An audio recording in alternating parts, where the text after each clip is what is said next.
Começando mais um Blackcast na sua segunda-feira aqui, trazendo mais conteúdo de qualidade e hoje com mais um convidado sensacional aqui também. E antes de, quer dizer, vamos diminuir aqui o celular para não atrapalhar.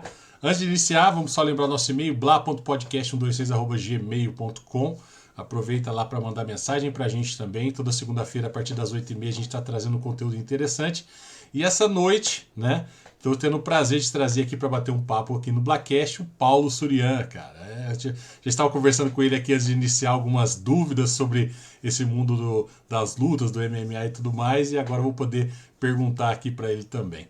Paulo, obrigado mais uma vez por ter aceito o convite, por ter cedido um pouco do seu tempo aqui para a gente, que eu sei que é muito corrido. E é um prazer tê-lo aqui para contar mais da sua história e bater aquele bate-papo gostoso. Boa noite a todos. É um prazer para mim estar falando com você, falando aí com o pessoal. E sempre que quiser, eu estou à disposição. Legal. Ô Paulo, eu acho que talvez seja uma pergunta que todo mundo te faça, mas eu acho que é interessante iniciar assim, que é como começou essa paixão, né, cara? Porque a gente estava conversando agora há pouco sobre dor, pancada, dar pancada e receber pancada, aguentar o negócio bem firme. Você falou ainda pra mim que os treinamentos ainda são mais pesados que a própria luta. Quando que começou essa paixão, cara? Falar, cara, eu quero fazer isso, eu quero lutar, eu quero me dedicar a isso. Então, é uma resposta longa. Não, manda aí, a Mas gente tem vamos lá. todo o tempo. Você me cedeu o teu tempo, então eu tô usando.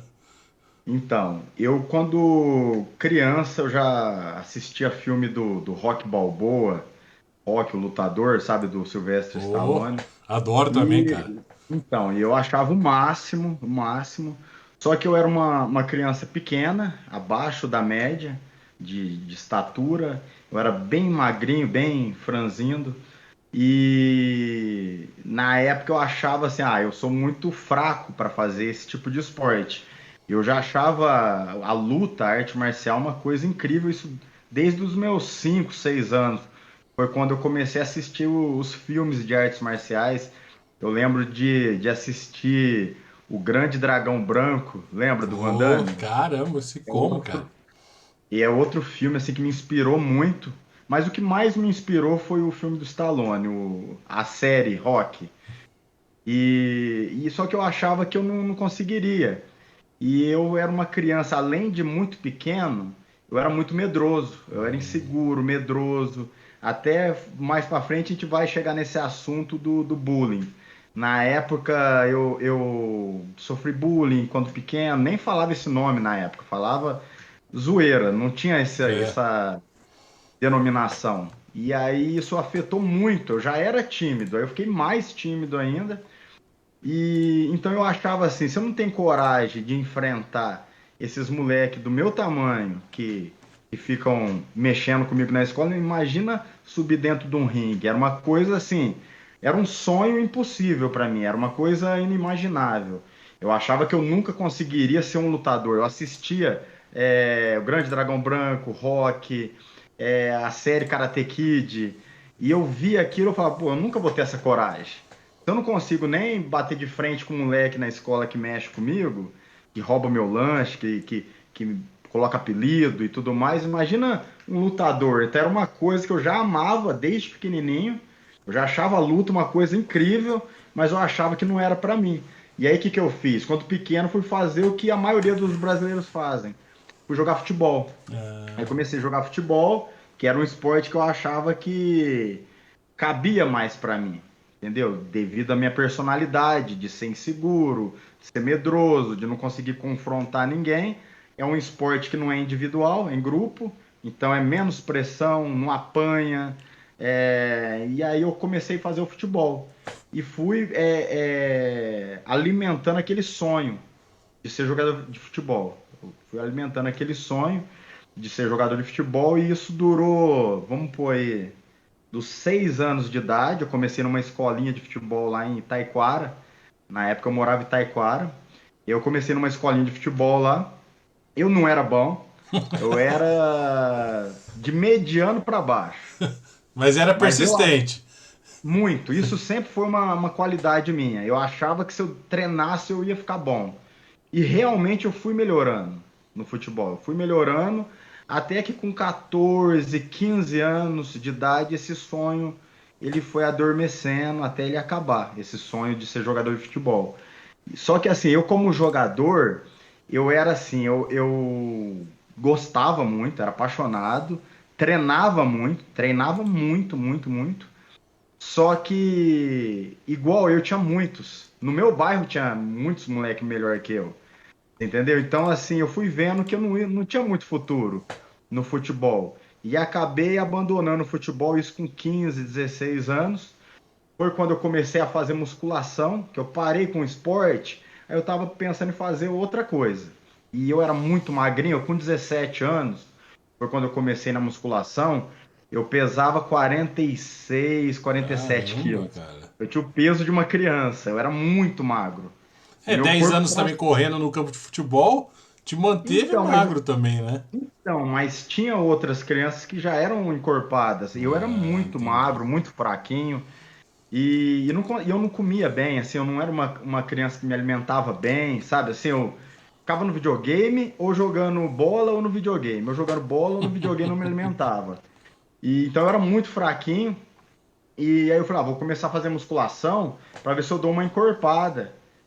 E aí eu comecei a fazer. E o meu corpo começou a responder muito bem ao estímulo. E eu comecei a ver que eu tinha uma genética boa, eu achava que eu não tinha.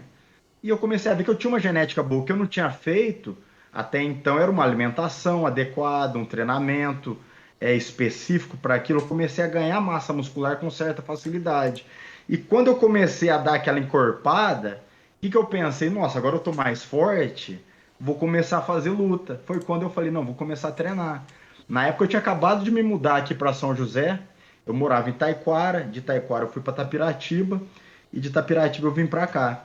E aí eu peguei e conversei com um amigo meu, chama Danilo Faria. Eu conversei com ele e falou, onde tem uma academia de luta aqui? Aí ele falou que tinha uma na Vila Brasil, chamava Chacal, a academia. E aí eu fui treinar lá. Fui lá treinar e comecei a fazer ali os treinos de boxe na época. Só que assim, o pessoal não era especialista em boxe. Na verdade, eles não eram especialistas em nada. Era uma academia, assim, foi muito boa para eu pegar gosto pelo esporte, gosto por aquele... O ambiente de uma academia de luta, que é um ambiente diferente de tudo. A academia de luta ela é diferente de uma academia de musculação, ela é diferente de uma escolinha de futebol, é um ambiente diferente. E eu comecei a pegar gosto. Então, assim, essa academia onde eu treinei chamava Chacal. E aqui na Vila Brasil. Essa academia foi muito importante na minha vida para eu pegar gosto pelo esporte. Aprendi praticamente nada. Era uma academia assim, o pessoal não sabia o que estava fazendo. Entendeu? O pessoal não era realmente profissional naquilo. E eu tava fazendo boxe ali, fiz 1 ano e meio. Foi ali que eu peguei gosto pela coisa. Ali eu peguei muito gosto. E ali, dali pra frente, isso só foi aumentando. Essa paixão pelo esporte só foi aumentando. A cada dia que passava, eu tinha mais certeza que aquilo ali era o que eu ia fazer pela minha vida toda. Que legal, hein, cara. Eu acho que é legal, eu acho que a diferença disso, juntando a tua história que você falou, são filmes que eu também acompanho e gostam demais. Eu acho que, quer ver, lá no inconsciente fica uma lição muito grande, né? Você falou do Rock, Grande Dragão Branco. Pra quem gosta desses filmes e assistiu várias vezes, que nem a gente, sabe que o foco desse filme é mostrar que você não deve desistir nunca. Isso é Sim, fato. Que nem quando você contou, tipo assim, tinha os meninos que me. Sabe, aquele esquema do seu adversário ser maior, ser mais forte, mas isso não deixar você a ponto de falar, vou desistir, não. Falar, acho que é agora que eu vou em cima. Então eu acho que é muito legal esses contrapontos, porque às vezes o pessoal pega algum. Claro que tudo são fases, né? Quantos anos você tá hoje, Paulo? 37. 37. Então a gente é praticamente ali da mesma fase de filmes e sessão da tarde e tudo mais, que eu vou fazer 40 o mês que vem. Então, tipo assim, Quando a esses. sessão da tarde, quando a sessão da tarde passava filme bom, né? Exatamente, que necessitou Karate Kid. Então, tipo, tudo tem a ver com superação, cara. Tudo. Se você for pegar os filmes que você assistiu, é praticamente a sua história. tipo franzino, não sei, aí vou precisar procurar me defender, vou precisar procurar me aprimorar para depois ser, né, chegar ao ponto que você realmente queria chegar. Eu acho que é muito legal isso, porque quando a vida acaba imitando a arte, né, cara? Sim. E eu ouvindo aqui você falar sobre isso, eu comecei a pensar, falei, cara, olha que como que é, né? Engraçado. A gente às vezes se inspira num filme, num personagem, e tem alguém na tua cidade ali que passou pela mesma, entre aspas, provação para chegar onde chegou. Sim.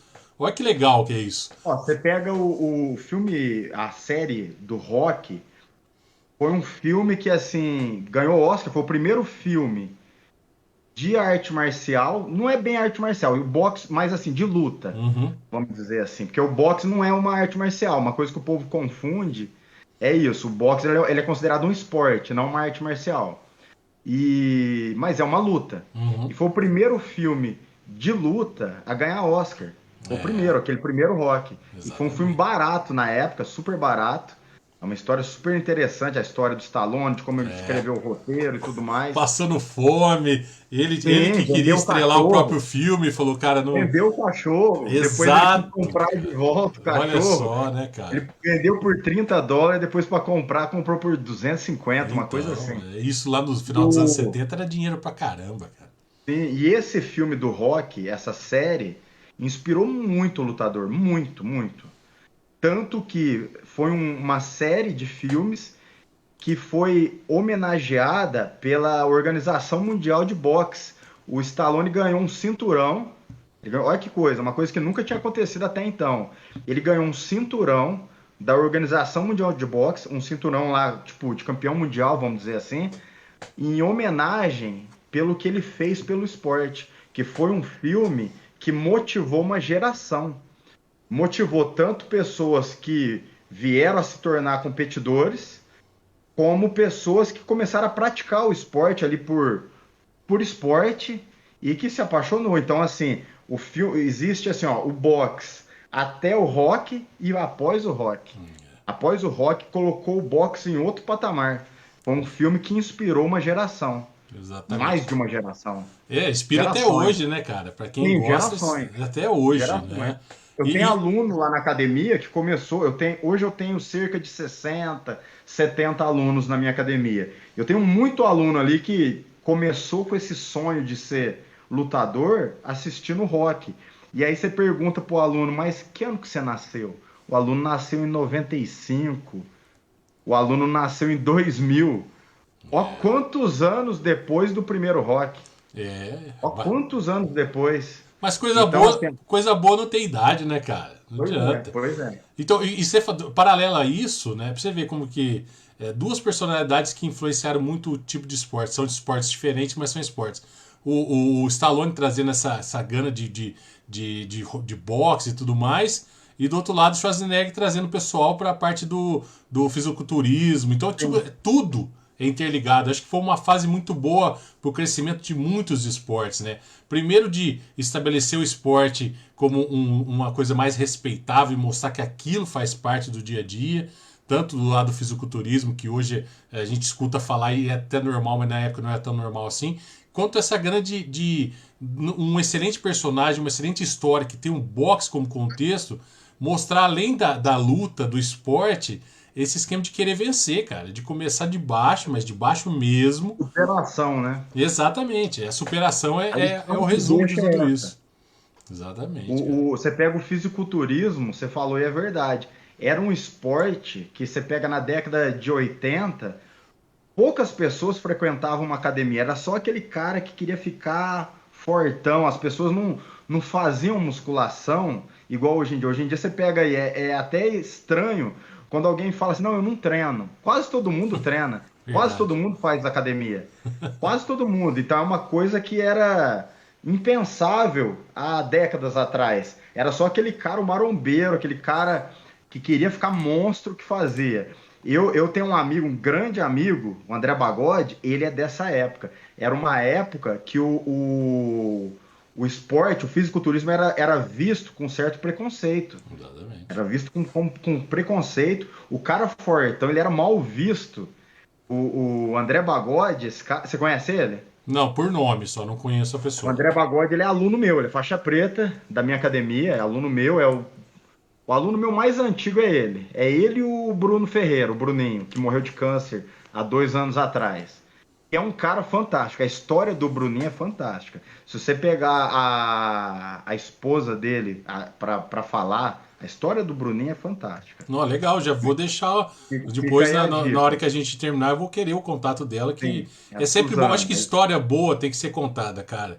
Sabe? A gente tem aqui em São José do Rio Pardo vários heróis. Tem. A gente acaba valorizando mais o herói da outra cidade, do outro país, talvez, mas a gente tem que valorizar aquele herói local, aquela pessoa que tem uma história de superação e que tá aqui do nosso lado. E às vezes a gente Exatamente. não dá valor. É, Mas voltando ao que eu estava te falando do fisiculturismo. O André Bagode, ele foi competidor na época de fisiculturismo e, nossa, as mulheres tinham medo dele, que ele era muito grande. E não era comum você ver cara grande. Você via verdade. pessoas magras na rua ou gorda. Você não via um cara forte. Hoje é normal. É. Hoje a gente vê um cara com o braço desse tamanho na rua, é normal. Hoje a gente tem um outro fisiculturista aqui na cidade que é muito bom. Inclusive, acabou de ganhar uma competição, o Islam. O Islam é excelente, acabou de ganhar no Arnold Classic. Olha Então você vê, a só, gente tem, cara. você não Velho, sabia? eu acho que com você aqui eu vou conseguir no mínimo umas 4 entrevistas aqui, cara. Vai ser muito legal, cara. E eu gosto de prestigiar esses outros esportes. Eu não dou valor só no meu, entendeu? Eu não dou valor só no meu, porque eu sei o quanto de disciplina, o quanto de dedicação que é necessário para chegar lá e levantar o troféu, ou o cinturão, a medalha. Então, sempre que eu tenho a oportunidade, numa entrevista, de exaltar outros atletas locais, eu sempre faço isso. Legal, cara. Eu acho que isso é muito interessante porque assim que a gente anunciou que você viria aqui, o tanto de gente que veio e fala, pô, cara, você vai ter uma conversa muito louca, você vai ver a história do cara. E eu acompanho, a gente, na verdade, de um tempo pra cá, depois de redes sociais, que eu acho legal essas coisas, quando não é fofoca, essas coisas, você vai acompanhando o crescimento da pessoa, que eu acho muito legal esse tipo de postagem e tal. Fiquei muito triste quando a gente vai chegar nesse assunto aí, quando teve a postagem do aposentadoria, aquilo, mesmo sem Sim, te conhecer, eu falei, caramba, velho, nossa. Aí que a gente vê a dificuldade que é, né, de ser atleta nesse país. De ter essa valorização, de ter uma maneira de patrocinar e saber que isso é importante. Que eu acho que sim. a gente tá perdendo muito essa noção de importância, achando que eu sou importante e o resto não. Então a gente vai chegar nesse assunto ainda, que eu acho que foi o post mais chato que eu, entre aspas, que eu li seu. Eu falei, caramba, né? Como que é difícil isso, né? A gente, sei lá, uma vida inteira de treinamento, de dedicação, e a gente às vezes chegar a um ponto que a gente tem que escolher parar por causa disso. Mas tirando isso de lado, a gente vai chegar nessa fase. Eu acho que é Aham. muito legal o pessoal ter me falado isso. Falei, cara, e que nem eu falei pra você aqui, né, sem rasgação de seda nenhuma. Eu falei, que nem eu falei pra você, uma vez eu fui te atender como você foi cliente de uma loja que eu trabalhava. Eu falei, eu acho que aqui não é o lugar de perguntar umas coisas pra ele. Na época não tinha nem um podcast. E aí eu falei, cara, agora eu acho que eu vou perguntar umas coisas legais pra ele para mim Aham. entender esse mundo. Porque é muito legal saber o porquê, né? Porque quando você vê o cara Sim. lá no auge, ganhou isso ou perdeu, mas tá ganhando, você fala, legal, o cara chegou onde ele tinha que chegar. Mas saber a trajetória, eu Você acho não que sabe é tudo que ele passou. exatamente, exatamente, porque a gente tem uma mania muito feia de analisar, tipo assim, a parte na hora que a pessoa tá no topo e na hora que ela de repente não tá mais no topo. Sem esquecer o que ela fez para chegar nesse topo. Porque para chegar, olha, o negócio é perrengue, mas para manter é mais difícil ainda, né? Porque é muito mais Você fácil sabe, você cair numa ladeira e ir embora do que se conseguir se manter lá, cara. sim. E o que é pior no esporte no Brasil, eu tenho amigos que são brasileiros e moram fora. Em outros países, o esportista, ele é admirado, ele é valorizado, independente se ele está no auge ou se ele está num momento ruim, perdendo. O brasileiro, num geral, não todo mundo, mas num geral, ele valoriza quem está ganhando. Ele, Exatamente. ele não é o fã do esporte. Tipo assim, nos Estados Unidos, o pessoal lá gosta muito de futebol americano. eles vão lá acompanhar o futebol americano e eles têm os ídolos deles, independente se o time tá ganhando ou tá perdendo, eles valorizam. O atleta de MMA ou de boxe, mesma coisa. Tá perdendo ou tá ganhando, eles são valorizados. No Brasil, você é valorizado, isso assim, não tô generalizando, mas você é valorizado enquanto você tá no topo. Você tá no topo, você tá bem, você tá ganhando, você é valorizado. Você perdeu, acabou. É. Você pega um exemplo disso, o Anderson Silva. Eu, particularmente, nunca fui fã dele. Eu sempre achei ele um gênio. Para mim, é o maior lutador de MMA que já teve no Brasil. Dificilmente alguém vai passar ele, brasileiro. Dificilmente algum brasileiro vai passar os feitos do Anderson Silva. É um gênio, um bruxo. O que ele fazia era igual fazer mágica. Fazia lutadores assim, excelente, parecia iniciante. Pareciam iniciantes lutando com ele. Então, assim, ele era um gênio. Para mim, ele é o Pelé do MMA nacional. Existem outros lutadores internacional melhores que ele, na minha opinião. Uhum. Mas brasileiro não tem. Brasileiro que fez o que o Anderson fez, para mim ele tinha que ter uma estátua, assim, ó, e mesmo eu não sendo fã dele. Eu não sou fã dele porque eu não gostava da postura, eu não gostava algumas coisas que eu vi de não querer dar autógrafo pro fã e era criança. Coisas assim que saiu na internet na época, são coisas que eu não gostei na época e eu achava ele um cara assim meio arrogante. Uhum. Não gostava muito, não achava que o que ele fazia dentro do ringue era marketing. Tem gente que faz por marketing. Eu não acho que ele fazia por marketing. Eu acho que ele fazia porque aquilo era da personalidade dele. Posso estar enganado, mas é a visão que eu tenho. Então, assim, nunca fui fã dele, mas o cara é o maior lutador de MMA nacional que já existiu, sem dúvida. E hoje ele é um cara que não é valorizado. Ele não é chamado para ir no Faustão. Ele não é chamado na televisão. Ele não faz campanha publicitária mais igual ele fazia. Você vê, ele meio que sumiu. Uhum. Agora começou a aparecer em um ou outro podcast. Eu assisti. Começou a aparecer agora. Ele tava com o Ele foi Rafinha no Bastos esses dias. Exato, exato. Eu assisti semana passada. Foi muito legal, inclusive. Foi. Foi muito legal. Eu mesmo não sendo um fã dele, mas assim, não sou fã, mas não tem como negar o que o cara fez. Respeito, né, cara? É uma Não, cara, diferença é o muito Pelé, grande. é o Pelé do MMA nacional, assim, sem dúvida. Quando eu digo Pelé do MMA nacional, não que ele lutou no Brasil, eu digo assim, ó, um produto que saiu do Brasil, o melhor até agora, o melhor que saiu do Brasil para ir para fora, assim, o melhor, sem dúvida. Ninguém fez o que ele fez, acredito que nem vão fazer, brasileiro, não, nem vão fazer. Vai demorar muito para alguém superar as marcas que ele teve no MMA internacional. Só que é um cara que não é valorizado. Ele tinha que ser muito valorizado. Entendeu? Só que assim, depois que ele começou a perder no final de carreira, já esqueceram tudo de bom que ele fez. Só lembram da derrota, da perna que quebrou, depois perdeu. Mas ele estava numa idade que já várias lesões, uma carreira longa, é difícil se manter. Chegar no topo é difícil. Se manter, mais difícil ainda. Eu acho que é a parte mais difícil, né, cara? Se manter é muito mais difícil. Porque quando o cara tá no topo, ele vira o alvo principal. Todo mundo estuda aquele cara. É muito difícil. E ele permaneceu muitos anos. Para mim, brasileiro, ele é o melhor de todos os tempos. E se tratando de lutadores do mundo todo, para mim, ele tá entre os 3 melhores da história. Para mim, ele tá entre os... Mesmo não sendo fã dele, mas tem que admitir. Eu não sou fã por questões pessoais. Ah, sim, eu acho que é muito importante você citar isso, que realmente a gente tendo diferença, a gente continua respeitando. Uma coisa não tem nada a ver com a outra. Né? Não é porque, por exemplo, eu não gosto dessa maneira dele lidar que eu vou falar que ele é ruim no esporte que ele faz. Uma coisa não tem nada a ver com a outra, né? Sobre isso. Mas citando isso que você falou de amigos seus que moram em outros países, e tá aí o ponto.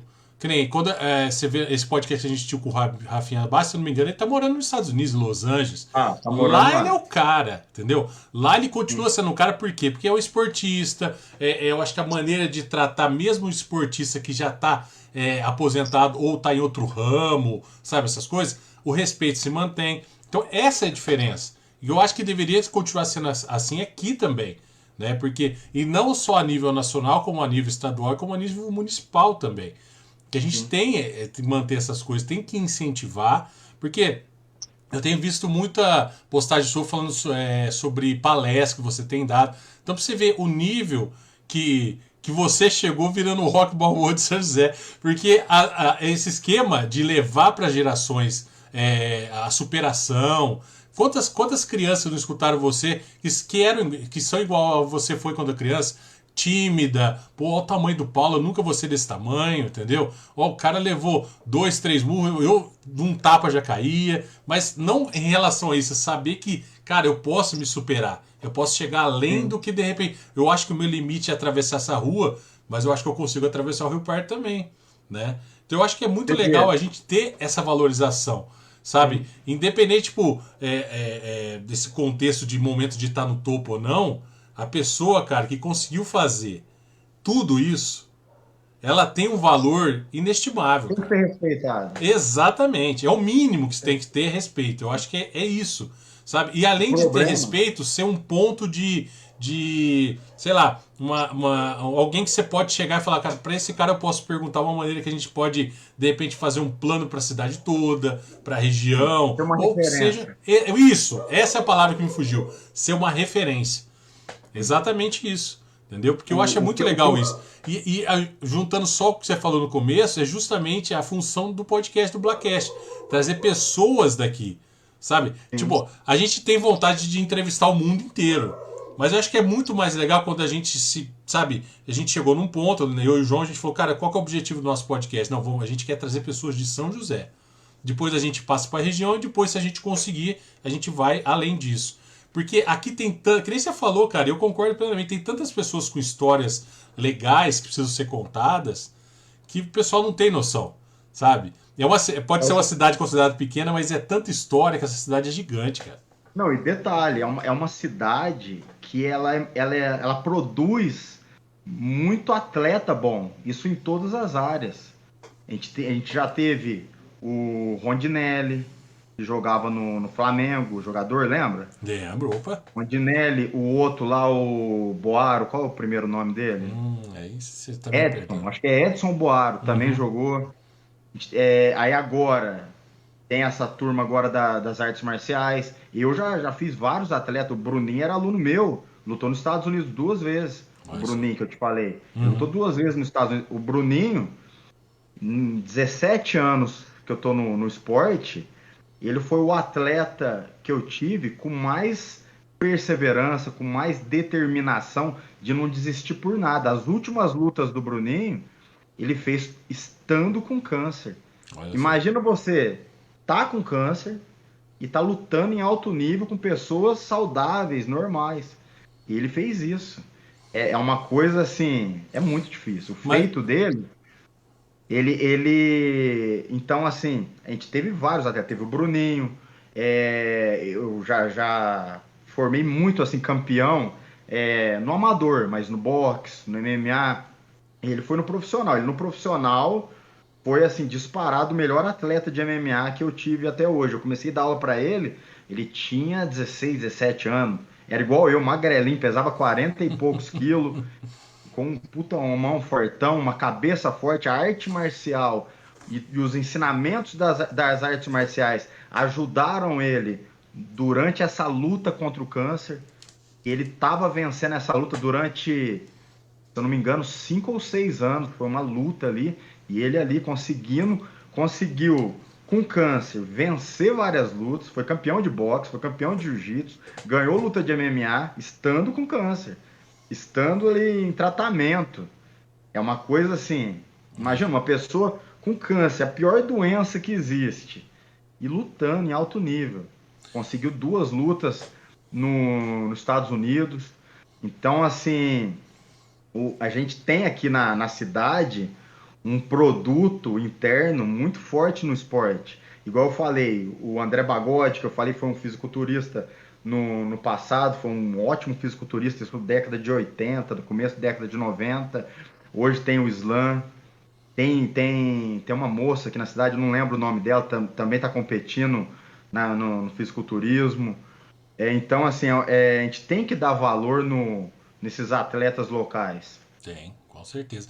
Eu acho que é muito importante você estava falando, quando você estava citando o exemplo do Bruninho, a coisa do.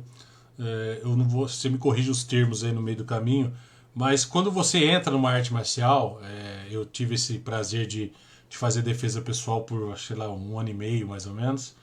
Eu acho que a tua cabeça realmente muda. Que eu lembro que o meu sensei falava que um lutador, assim, quem pratica uma arte marcial é o primeiro cara a não querer procurar problema nenhum. O É problema tá verdade. acontecendo na tua esquerda, cara, pega a tua direita e vai embora, entendeu? Então eu acho que o foco, né? Esse foco centrado, sabendo o que você quer e a hora certa de usar aquilo, é muito importante. Faz parte quando você está no treinamento, quando você está na luta, mas principalmente na sua vida no contexto geral. Então isso que é a disciplina, que hoje é dificílimo, cara. Sabe? Esse negócio de celular, e toda hora você tá disperso. Pra você se treinar em qualquer coisa, principalmente em luta, fazer um bom treinamento, cara, tua cabeça tem que estar ali, ó. Ah, vou tirar 1 hora pra minha cabeça ficar olhando pro saco de pancada. É difícil. Tem gente que Por não vai conseguir exemplo, nunca isso, cara. então, aí que tá. Eu vejo arte marcial, luta no geral, que igual eu tava te falando naquela hora, o wrestling, a luta olímpica e o boxe não são considerados arte marcial, considerado esporte, mas é uma luta. Eu penso que o esporte de combate, no geral, para mim, na minha opinião, ele é o esporte mais completo que tem na formação da personalidade, do caráter da pessoa. Mais do que os outros esportes. Eu valorizo todos os esportes. Mas nada se compara à transformação que os esportes de combate traz para a pessoa. Por quê? Porque é um esporte individual que você lida com medo, você lida com ansiedade, com a insegurança, diferente de jogar bola. Por exemplo, você vai jogar um futebol, você vai jogar um vôlei, você vai jogar um basquete, qualquer pessoa, por mais insegura que ela seja, ela consegue. Porque ela não vai apanhar. Tem mais pessoas jogando, o máximo que vai acontecer é tomar uma bolada na cara. Agora, o esporte de luta, ele lida com medo, ele lida com a insegurança, mesmo aquela pessoa que não vai competir, mas no treinamento ela vai lidar com isso.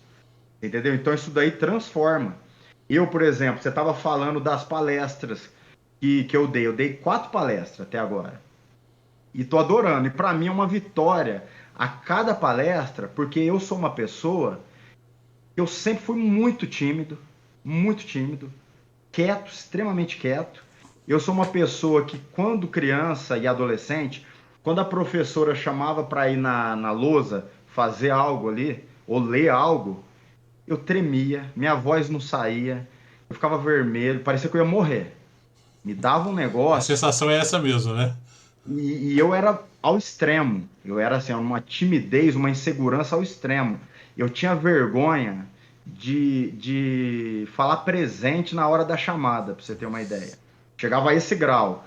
E era uma época, não é igual hoje, que fala-se muito da psicologia. Ah, vou levar meu filho no psicólogo. Minha filha, eu tenho uma filha de 6 anos, a Yasmin, eu já levei ela em psicólogo por outros motivos. Eu achava que ela era hiperativa na época. Ela graças a Deus, ela não tem esse problema da insegurança, da timidez, porque desde muito novinha eu levei ela para luta. Isso eu vou falar depois. Mas então, aí eu tinha essa coisa de ser travado, de não conseguir falar direito, de me comunicar, uma vergonha fora do normal, patológica a vergonha que eu tinha. Não era uma vergonha comum. E uma coisa que mudou muito a minha vida, em 2007, acho que 2007, 2008, um dia eu conversando com o meu treinador, Ricardo Avelino, ele era meu treinador na época, foi com ele que eu comecei a trilhar um caminho profissional no esporte. Eu comecei com ele em 2005, eu tinha treinado naquela academia que eu te falei, depois em 2005 eu comecei com o Ricardo, e aí que eu comecei a trilhar um caminho ali de ser competidor. E o Ricardo, um dia eu estava conversando com ele, eu era um cara que eu já estava aprendendo a lutar, eu estava conseguindo já competir, lidar com medo, com ansiedade, mas eu ainda era um cara chucro. Eu não conseguia dialogar, eu não conseguia conversar com as pessoas, ainda tinha aquela timidez, tinha aquela insegurança, não gostava de ler, não gostava de estudar. E um dia o Ricardo falou assim para mim: Ô Paulo, você precisa ler, eu vou te mandar uns artigos. Ele mandava artigo de um site que tinha para eu aprender sobre educação física, nutrição, Cielo, acho que é o nome, acho que é isso mesmo. É onde tinha artigo científico para eu ler. E ele falava, Paulo, eu vou te mandar isso daí, você lê, que eu estava começando a ter interesse em aprender. Começou a despertar em mim o interesse em aprender sobre nutrição, sobre uso de suplemento, sobre treinamento. Comecei a gerar um interesse em mim, e aí ele falou assim para mim, eu guardei isso até hoje. Ele falou, seu Paulo, você está com 2 anos de treino, você já evoluiu muito. Daqui 2 anos você está derrubando parede na testa. Você vai estar muito duro, muito forte, mas não adianta nada você derrubar parede na testa, mas não saber conversar, não saber se comunicar, não vai adiantar de nada.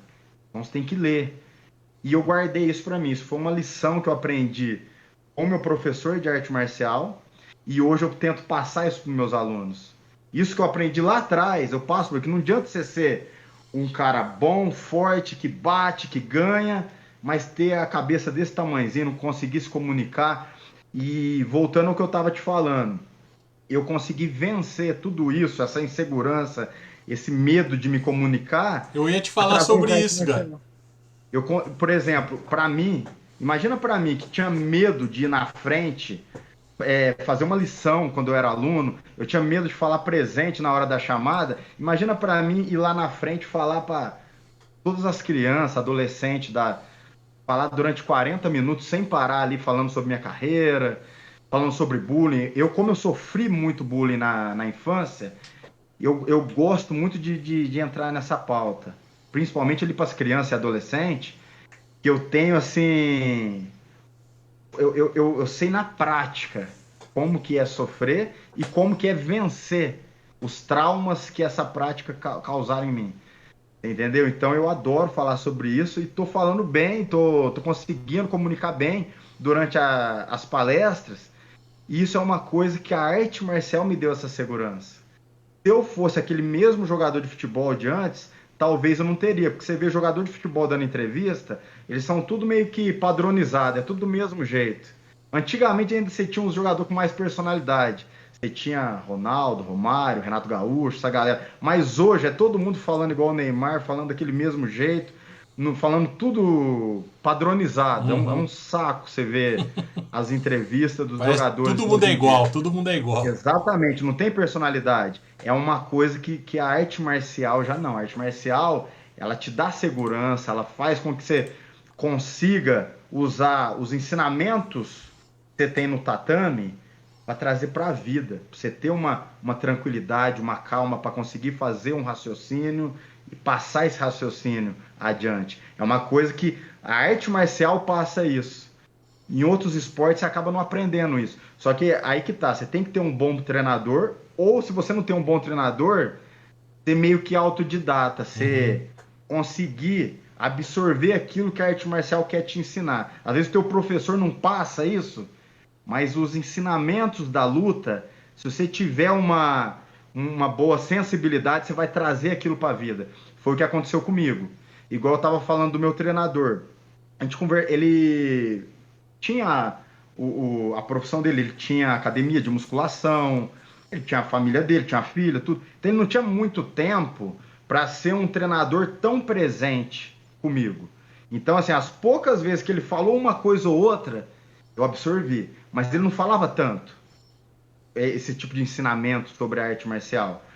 Só que, assim, tudo isso que eu vivi com ele, eu tentei não cometer os erros que ele cometeu como treinador, que nem era erro por querer que ele tinha. Era porque a vida dele era corrida. Então, só as oportunidades que ele me deu na época, para mim, eu já sou grato e vou ser eternamente grato a ele.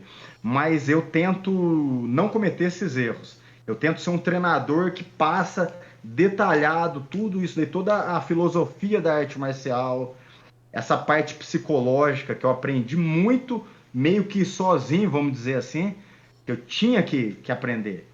Eu tinha o meu treinador que dava o local para eu treinar e confiava em mim, punha eu para dar aula. Desde a faixa branca eu já dava aula.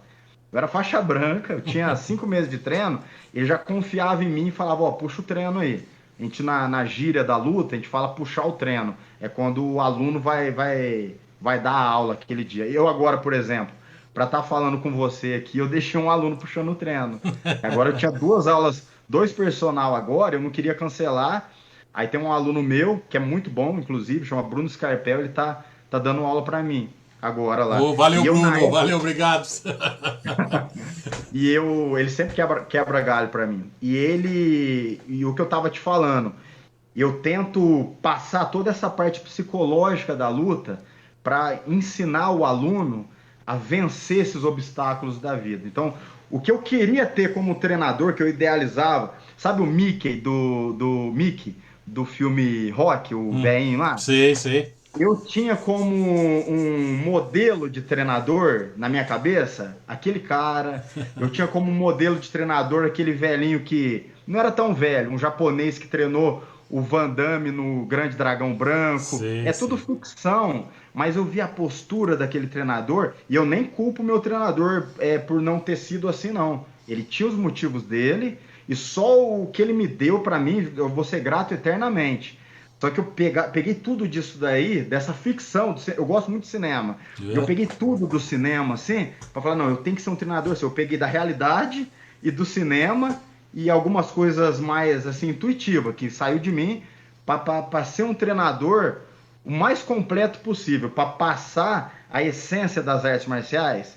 Que a essência das artes marciais não é a transformação física, não é a transformação de transformar um cara numa parede, num cara que aguenta tudo. É transformar um ser humano num ser humano mais forte, um ser humano mais resiliente, um ser humano que supera as adversidades, para ser Cara, um campeão na vida.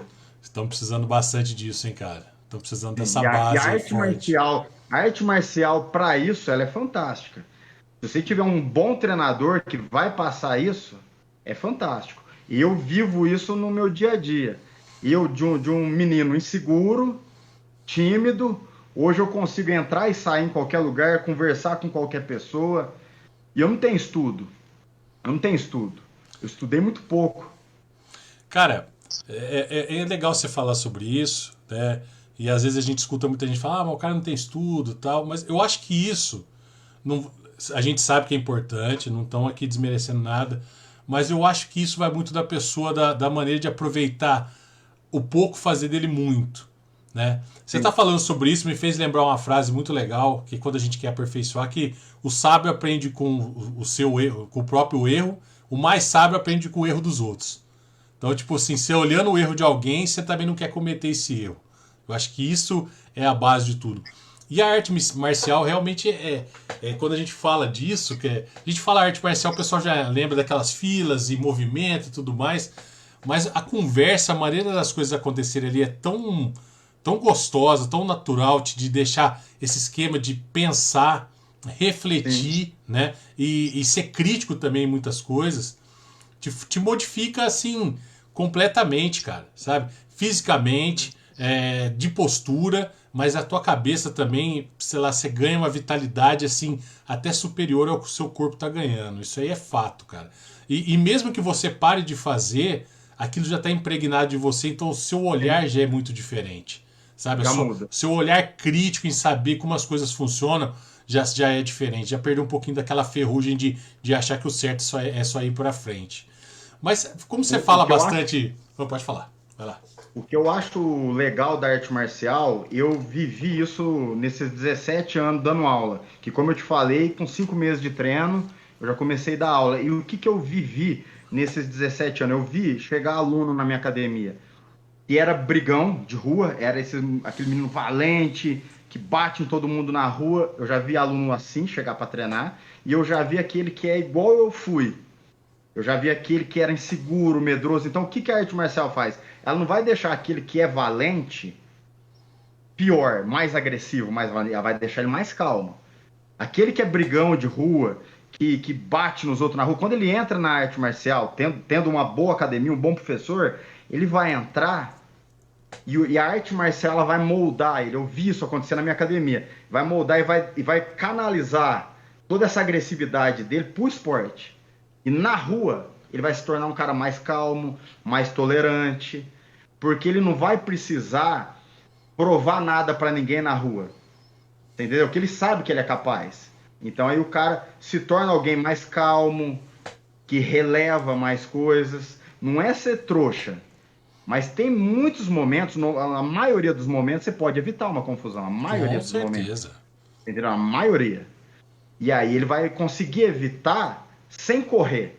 Ele vai evitar tendo uma atitude firme, mas sem precisar bater. Só dele olhar para o cara, passar a confiança que ele tem em si, num argumento, olhando para o cara já, opa, e não vai precisar brigar. Eu faço luta há 17 anos, eu nunca precisei brigar.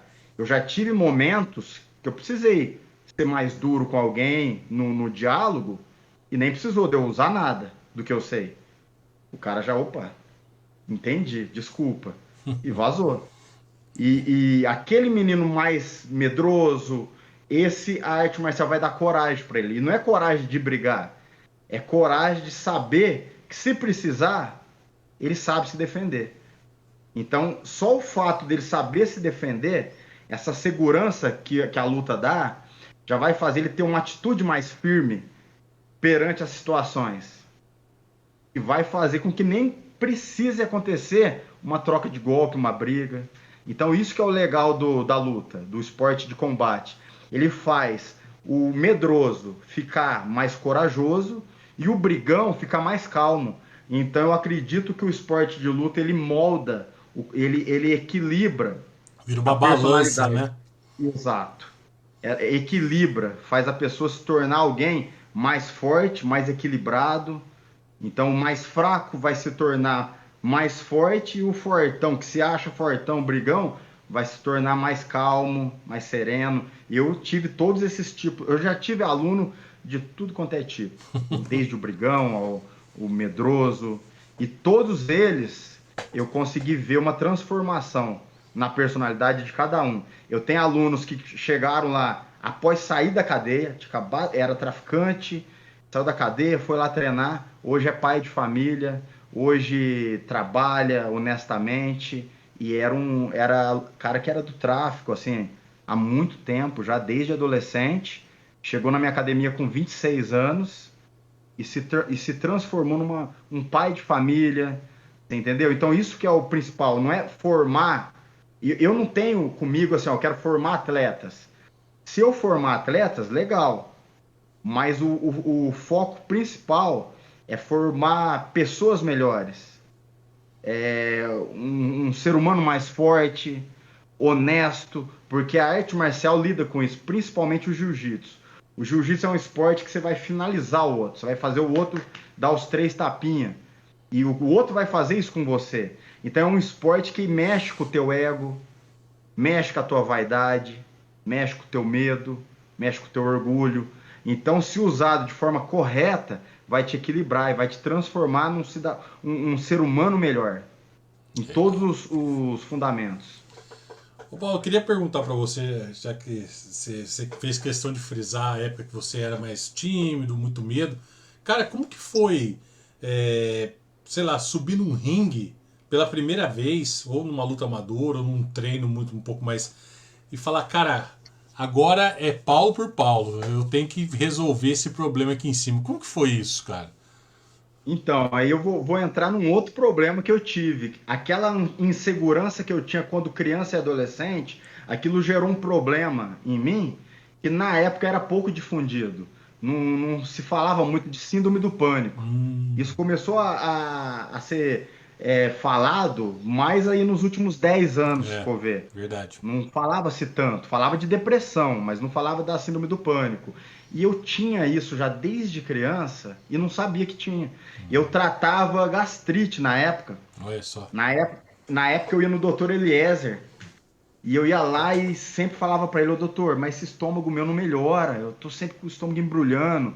E aí fazia endoscopia, eu fiz umas 10 endoscopias. E tinha uma gastritezinha lá, nervosa, simples. Teve um dia que eu cheguei nele e falei, seu doutor, será que não é câncer isso? Porque não sara. E ele deu risada, ele falou assim, Paulo, para de caçar doença, você é super saudável. Na época eu estava começando a fazer o esporte de combate. Na época ainda lá na Chacal. E aí ele falou assim, não, para com isso, você é saudável. E eu já tinha isso e eu não sabia. Eu só fui descobrir que eu tinha esse problema psicológico Um dia assistindo televisão, aqueles programas femininos que passa de manhã, e aí tava assistindo, tava falando disso, falei, nossa, é tudo que eu tenho. E nessa época eu já tava com o sonho de ser lutador. Eu já tinha começado naquela outra academia e tava com esse sonho. Eu descobri o que eu gostava de fazer, o que eu queria fazer para sempre, que era ser atleta de luta. Atleta, professor, eu tinha isso em mim. E aí eu falei, nossa, eu tenho isso daí agora, como é que vai fazer? E nessa época eu fui começar a treinar com o Ricardo Avelino. E quando eu comecei com ele, eu estava no auge da síndrome do pânico. E tratando gastrite na época, eu não tomava remédio para ansiedade. E eu lembro que eu ia pro treino, e eu ia pro treino 2 vezes por dia. Eu ia de manhã, 11 horas da manhã, depois eu voltava de tarde, era 2 treinos por dia na época. Eu lembro que eu ia a pé, eu não dirigia, eu já tinha 20 anos de idade nessa época. Eu não dirigia, eu ia a pé, eu morava perto do hospital aqui, e eu ia, a academia dele era ali perto da rodoviária. E aí eu ia a pé, eu ia passando mal, o estômago embrulhando, eu falei, meu Deus, o que que é isso? Não pode ser só gastrite isso. E não pode ser só aquele negócio do pânico, eu não tenho isso, eu tinha um preconceito com isso. Eu falei, não, eu não tenho isso não, isso é coisa de louco, eu pensava. E eu não tratava, e eu achava que esse tipo de problema era problema de pessoa louca, eu achava. Na época, a gente tinha um certo preconceito com esse claro. tipo de doença É a psicológica. fase, é a fase. Hoje mudou muito. Hoje é muito difundido, então as pessoas tratam tranquilamente. Vai no psiquiatra, a gente achava que ir no psiquiatra era uma coisa de louco. Isso é verdade. Não é. Eu tive uma convidada aqui que é psicóloga e eu falei justamente isso pra ela. Quando a gente ouve falar. Hoje não, né? Hoje, graças a Deus, a gente já tem essa noção ampla do para que serve cada especialidade. Mas você ouvia falar, principalmente quando a gente era criança, cara, eu preciso ir no psiquiatra. Ixi, já pirou. Né? Já pensava desse jeito. Sim. Só E trata gente aí, louca, não tem nada a ver. sim. E nessa época, eu cheguei lá no meu professor, no Ricardo, e eu falei pra ele, eu falei assim, Ricardo, eu quero lutar. Arruma luta pra mim. Eu luto com qualquer um. Eu morria de medo, eu tava no auge do pânico, mas eu sabia que eu já tinha uma idade avançada. Eu já estava com 20 anos e nunca tinha competido em luta. Eu queria competir o mais rápido possível. Eu sabia que eu tinha pouco tempo para evoluir. Eu tinha que evoluir rápido. E nada melhor para evoluir do que competir, já começar a competir. E aí eu falava para ele, eu ficava enchendo o saco dele. Todo dia eu falava assim, Ricardo, arruma uma luta para mim. Aí ele falava, mas eu vou pôr você com quem? Eu falava, põe com qualquer um.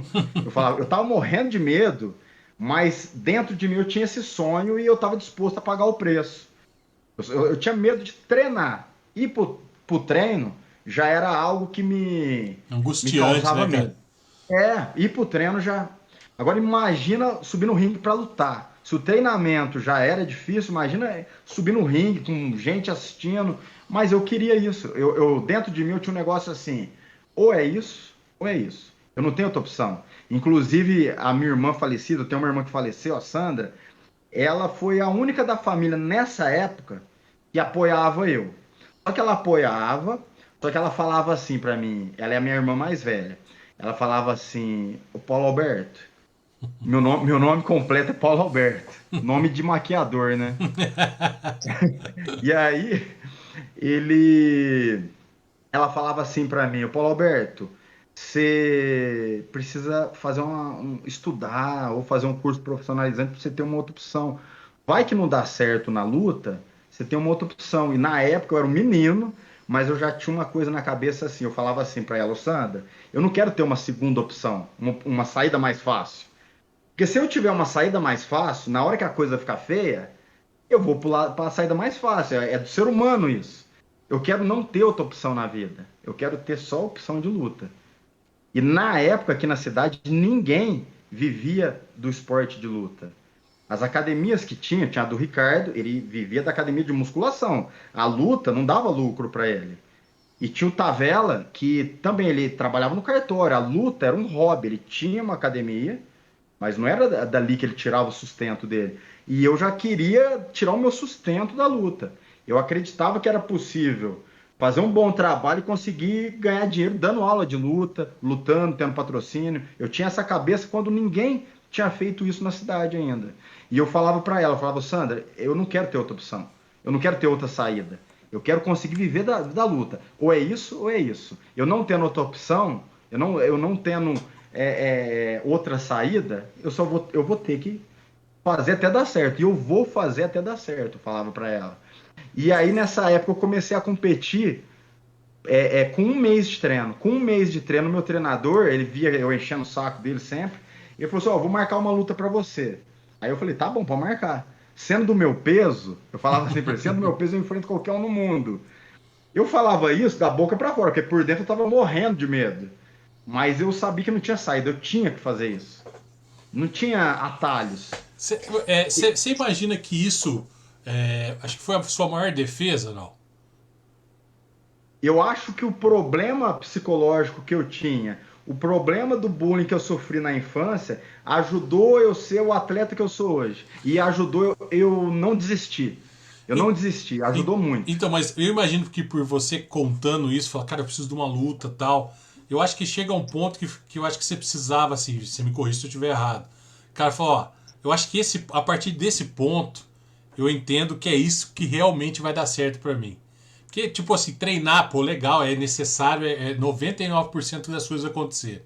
Mas eu acho que como você tinha esse problema, essa síndrome do pânico, a gente pode falar assim, esse esquema de não conseguir conversar com ninguém, talvez alguma coisa lá dentro falava, Paulo, pede uma luta, cara. Na hora que você estiver lá dentro, ganhando ou perdendo, você vai ter a certeza de que aqui pra frente as coisas vão mudar. Eu imagino que foi mais ou menos assim, não foi não? Sim, sim, e eu pensava assim, eu quero ver o que esses lutadores sentem quando estão lá dentro do ringue.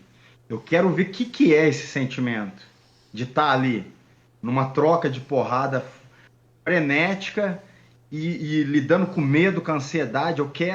Eu sabia que eu ia passar muito mal, que eu passava mal para acordar. Quem tem síndrome do pânico sofre para sair da cama. Imagina alguém que sofre para sair da cama, para encarar o dia, ter que encarar um adversário mais experiente, porque na época o meu treinador marcou um cara que veio a ser meu amigo. Hoje o cara é amigão meu, chama Danilo Petrucci, e frequenta minha academia, vem treinar aqui, ele é professor também, é faixa preta.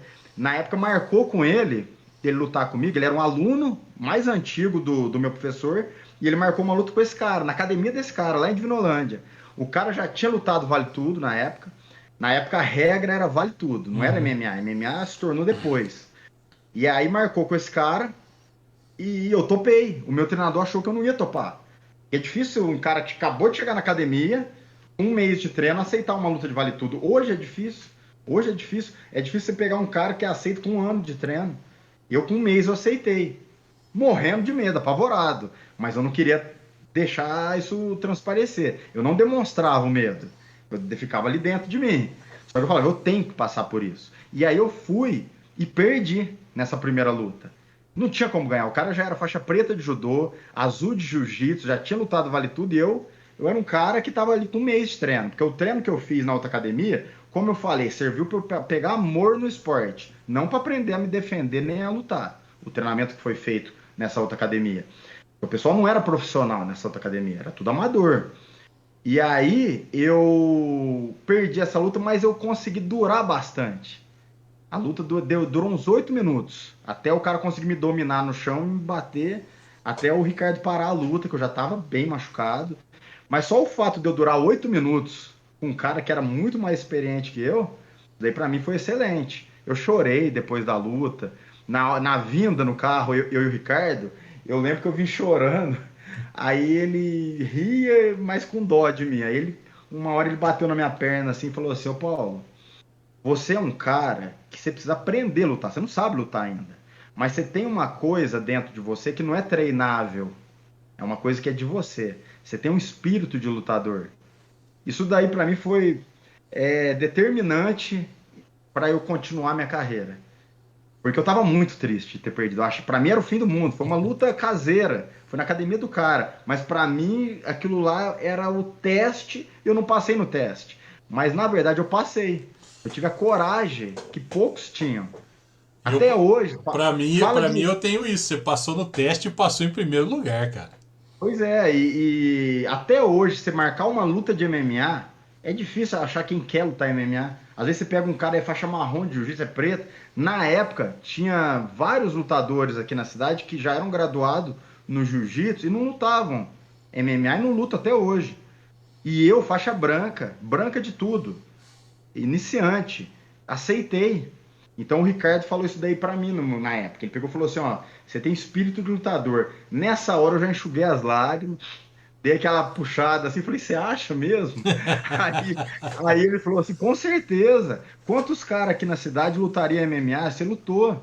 Vale tudo na época, eu não falava MMA. Uhum. E aí aquilo ali, aí eu comecei a treinar muito jiu-jitsu na época e já querendo lutar de novo. Aí no ano seguinte lutei Vale Tudo profissional, num evento, e aí lutei com um cara lá de São Paulo muito bom, o cara tinha muita experiência já. No que eu era razoavelmente bom, eu era faixa azul de jiu-jitsu, o cara era marrom na época. Ele já tava ali para pegar a faixa preta. E eu era a segunda faixa ainda da modalidade.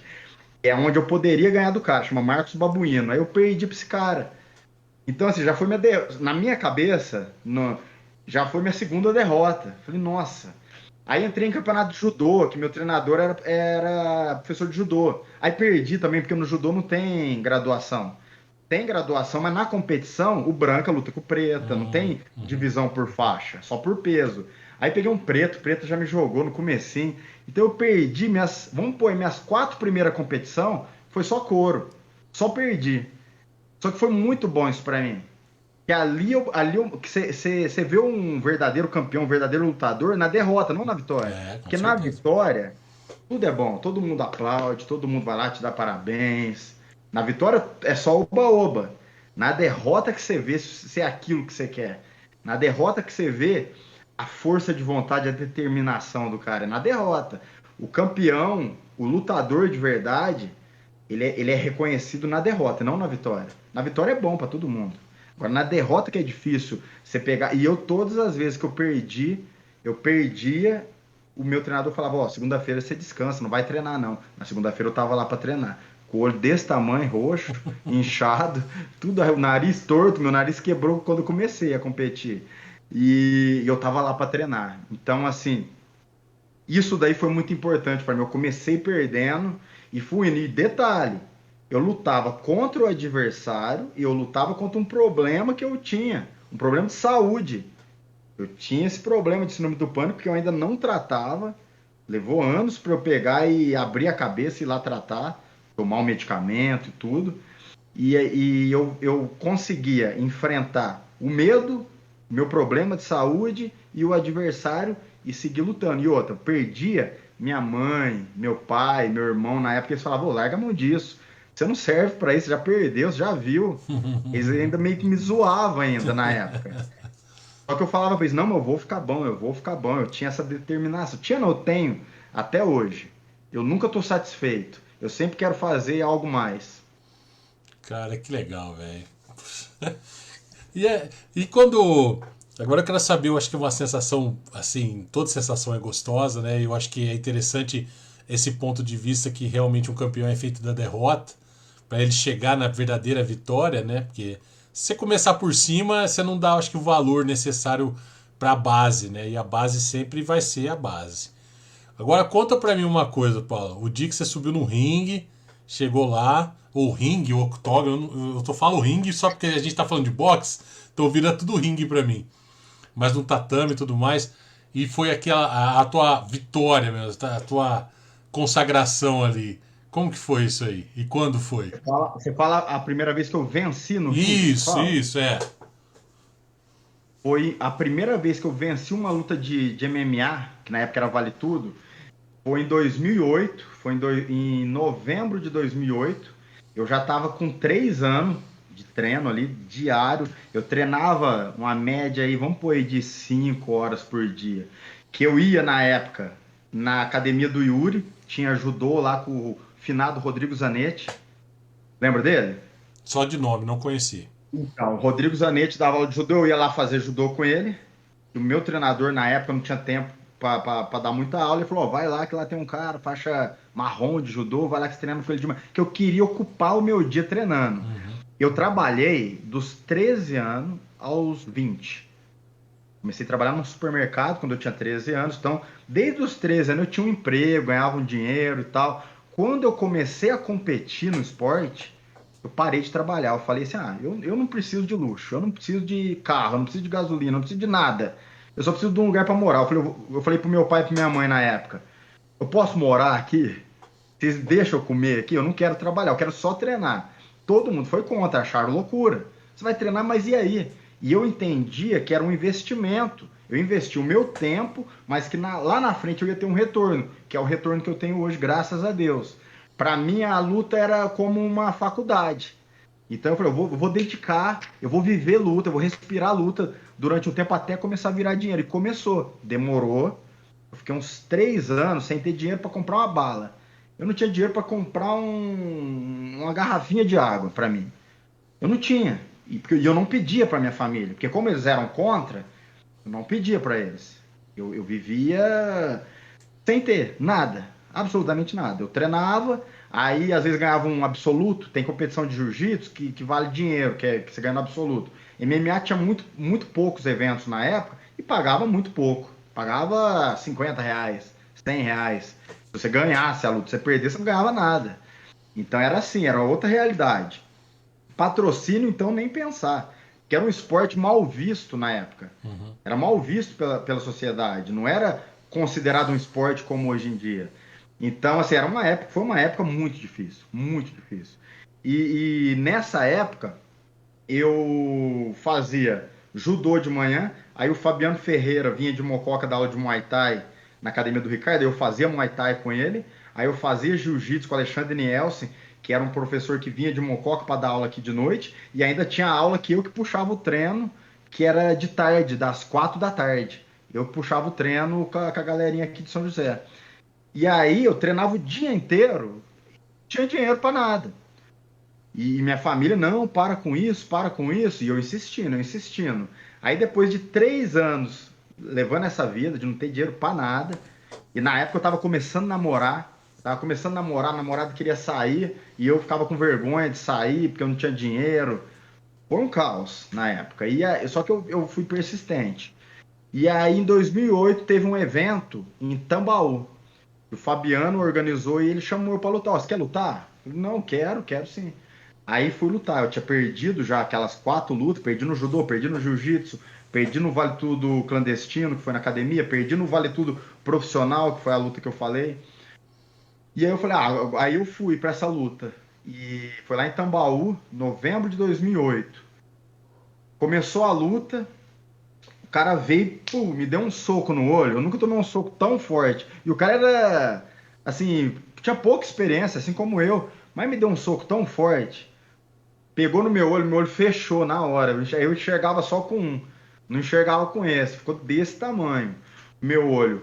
Aí no desespero de perder por estar com um olho só, eu tomei esse soco, fechou.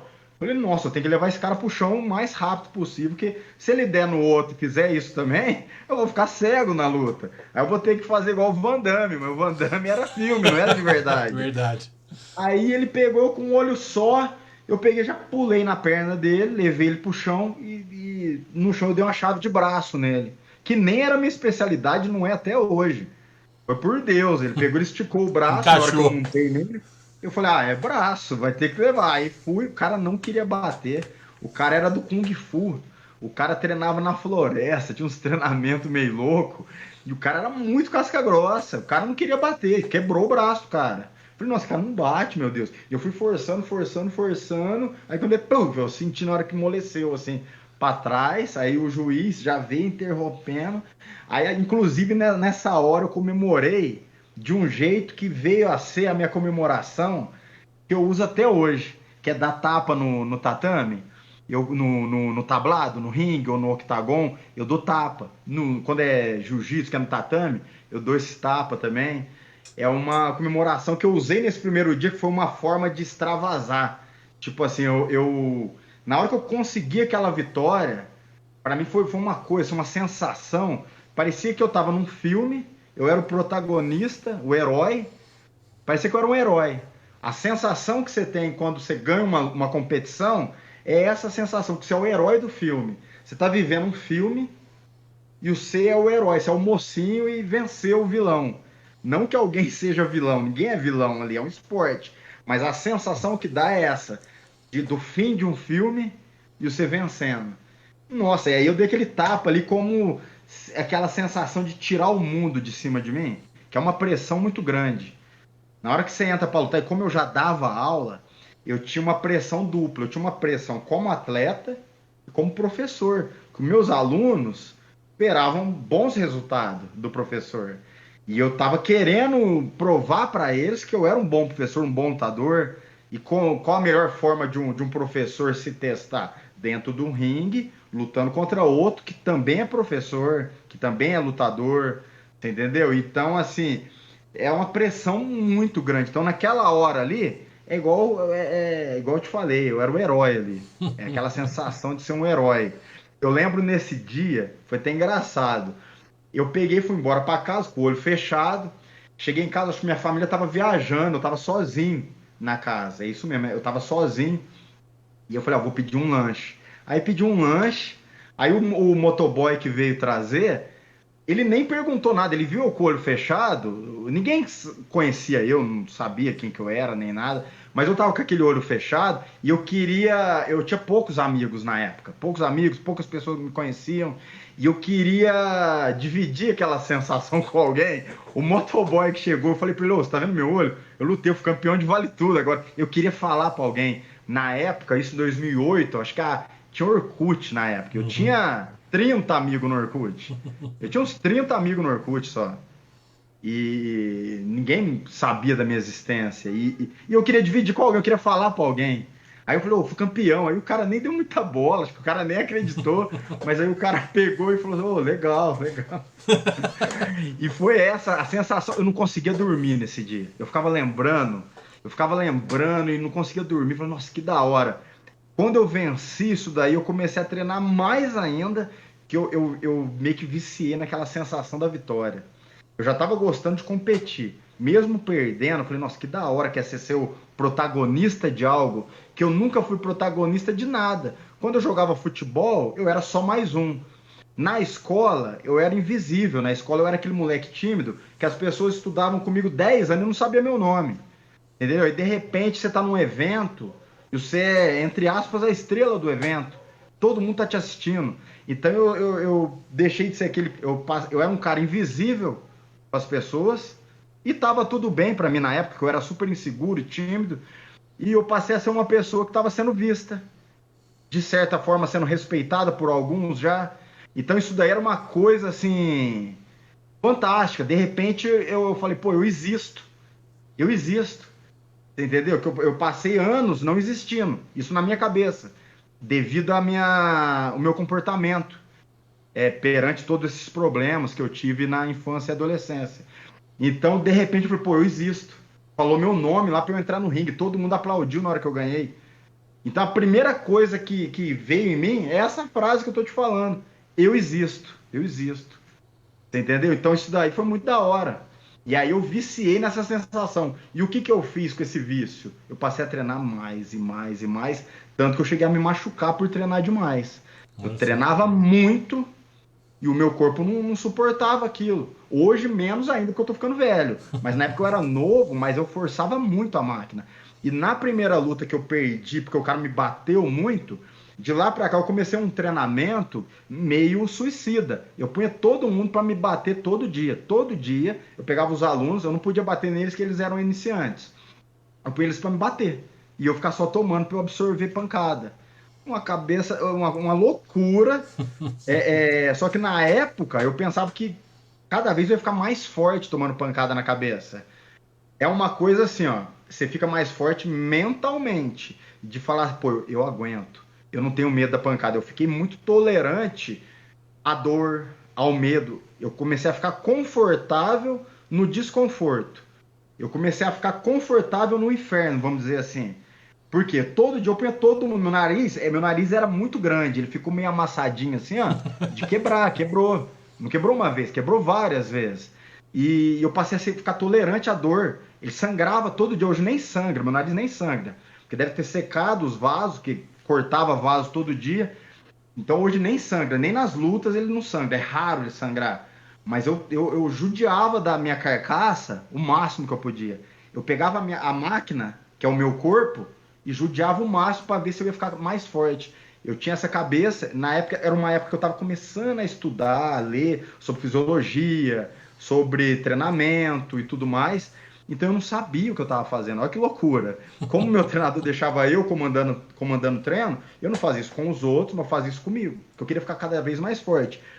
De certa forma eu fiquei. Eu fiquei entre aspas, um Rock Balboa da vida real. O Rock Balboa faz aquilo no filme. Eu fazia aquilo na vida real. Eu ficava tomando soco. Eu tomava 300, 400, 500 socos por dia na cabeça, diariamente. Quem treinou comigo na época lembra disso. Lembra de eu acabar o treino com a cara desse tamanho, toda inchada, de ficar apanhando e outra, apanhando sem precisar. Tinha golpes que eu poderia defender, eu não queria defender. Eu queria tomar. Eu queria ficar forte para aguentar a pancada. Isso daí, durante um período, é bom. Depois você já começa a piorar o teu cérebro. Isso daí é cientificamente comprovado. Dá um problema no atleta que chama encefalopatia traumática crônica. Tem vários lutadores de boxe, de MMA, de Muay Thai e atletas do futebol americano que têm essa doença. É uma doença por repetidos impactos no cérebro.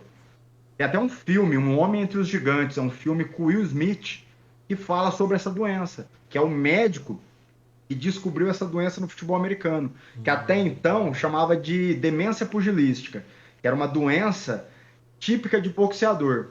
Por causa de muita pancada na cabeça, né? Pancada na cabeça repetida que é acumulativa. Achava-se que não era cumulativo. Ou dá problema ou não dá, mas não é. É acumulativo.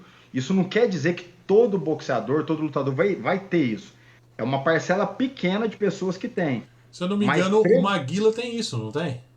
Não, o Maguila, ele teve casos já na família de Parkinson e ele desenvolveu o Parkinson. Quem tem essa doença e estavam achando que era Alzheimer e não é Alzheimer, é o Éder Joffre. O Éder Joffre, boxeador, achavam que ele tinha Alzheimer, e não, é esse problema, porque a memória recente dele é ruim, mas a memória antiga, ela é perfeita, ele lembra com detalhes de luta que ele fez na década de 60. Uma pessoa com Alzheimer não lembraria. Entendi. Entendeu? E ele lembra com detalhes, ele explica, fala, então o que ele tem é problema motor, dor de cabeça, problema na fala, e é tudo em decorrência desse problema.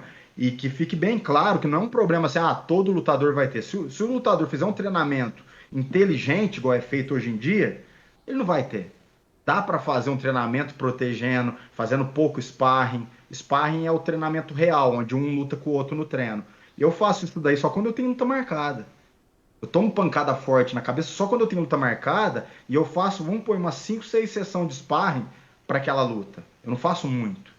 Antigamente eu fazia diariamente, eu fiz durante 10 anos, de 2005 a 2010, diariamente tomava impacto na cabeça. Eu dei sorte de não me dar problema nenhum cerebral, que poderia ter dado. O que eu fazia era loucura. Mudou minha aparência. Se você olhar minha foto do RG, eu pareço outra pessoa. Eu fiz uma plástica natural no rosto, na pancada. Foi batendo, foi até modificando o formato do meu rosto. Caramba. De tanto que eu apanhei. Eu conheço poucas pessoas que tomaram tanto soco na cara igual eu tomei. Poucas pessoas. Eu tomei muito. Isso daí foi bom por um lado, que fez eu perder o medo. Eu não tenho medo de apanhar. O cara pode ir com um taco de beisebol e dar na minha cabeça, ele vai quebrar a minha cabeça, mas eu não vou ter medo. Entendeu? Então eu não tenho medo de apanhar, não tenho medo de tomar soco na cara. Mas eu poderia ter gerado um problema mais sério que poderia diminuir minha longevidade. Entendi. Poderia encurtar minha carreira. Só que agora, já faz 7 anos que eu faço um treinamento mais focado na técnica, no físico, na estratégia, do que nessa parte de absorver pancada. E eu passo isso para os meus alunos também, para eles terem uma saúde melhor, conseguir seguir uma carreira com saúde e terminar ela com saúde, que é o principal. E hoje em dia dá. Hoje em dia a gente vê que a fisiologia, o treinamento físico, e técnico e tático evoluiu muito. Então dá para um cara ficar muito bom de luta sem precisar se machucar todo dia no treino, arrebentar com o cérebro dele todo dia. Mudou muito isso. Legal. Cara, e aí eu vou entrar num assunto assim, né? Você já é um sensei, tô vendo muita gente chamar de sensei aqui, várias pessoas participando.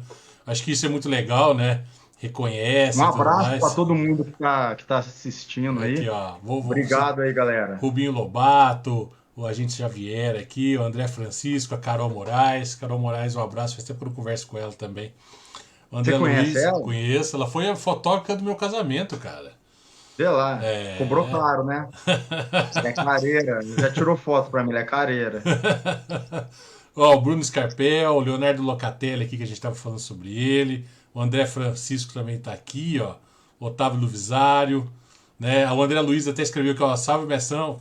Saudade do nosso treino de sábado. Aqui o Leonardo Locatelli, ó. Paulo Sensei me fez um campeão no jiu-jitsu, logo eu que nem acreditava.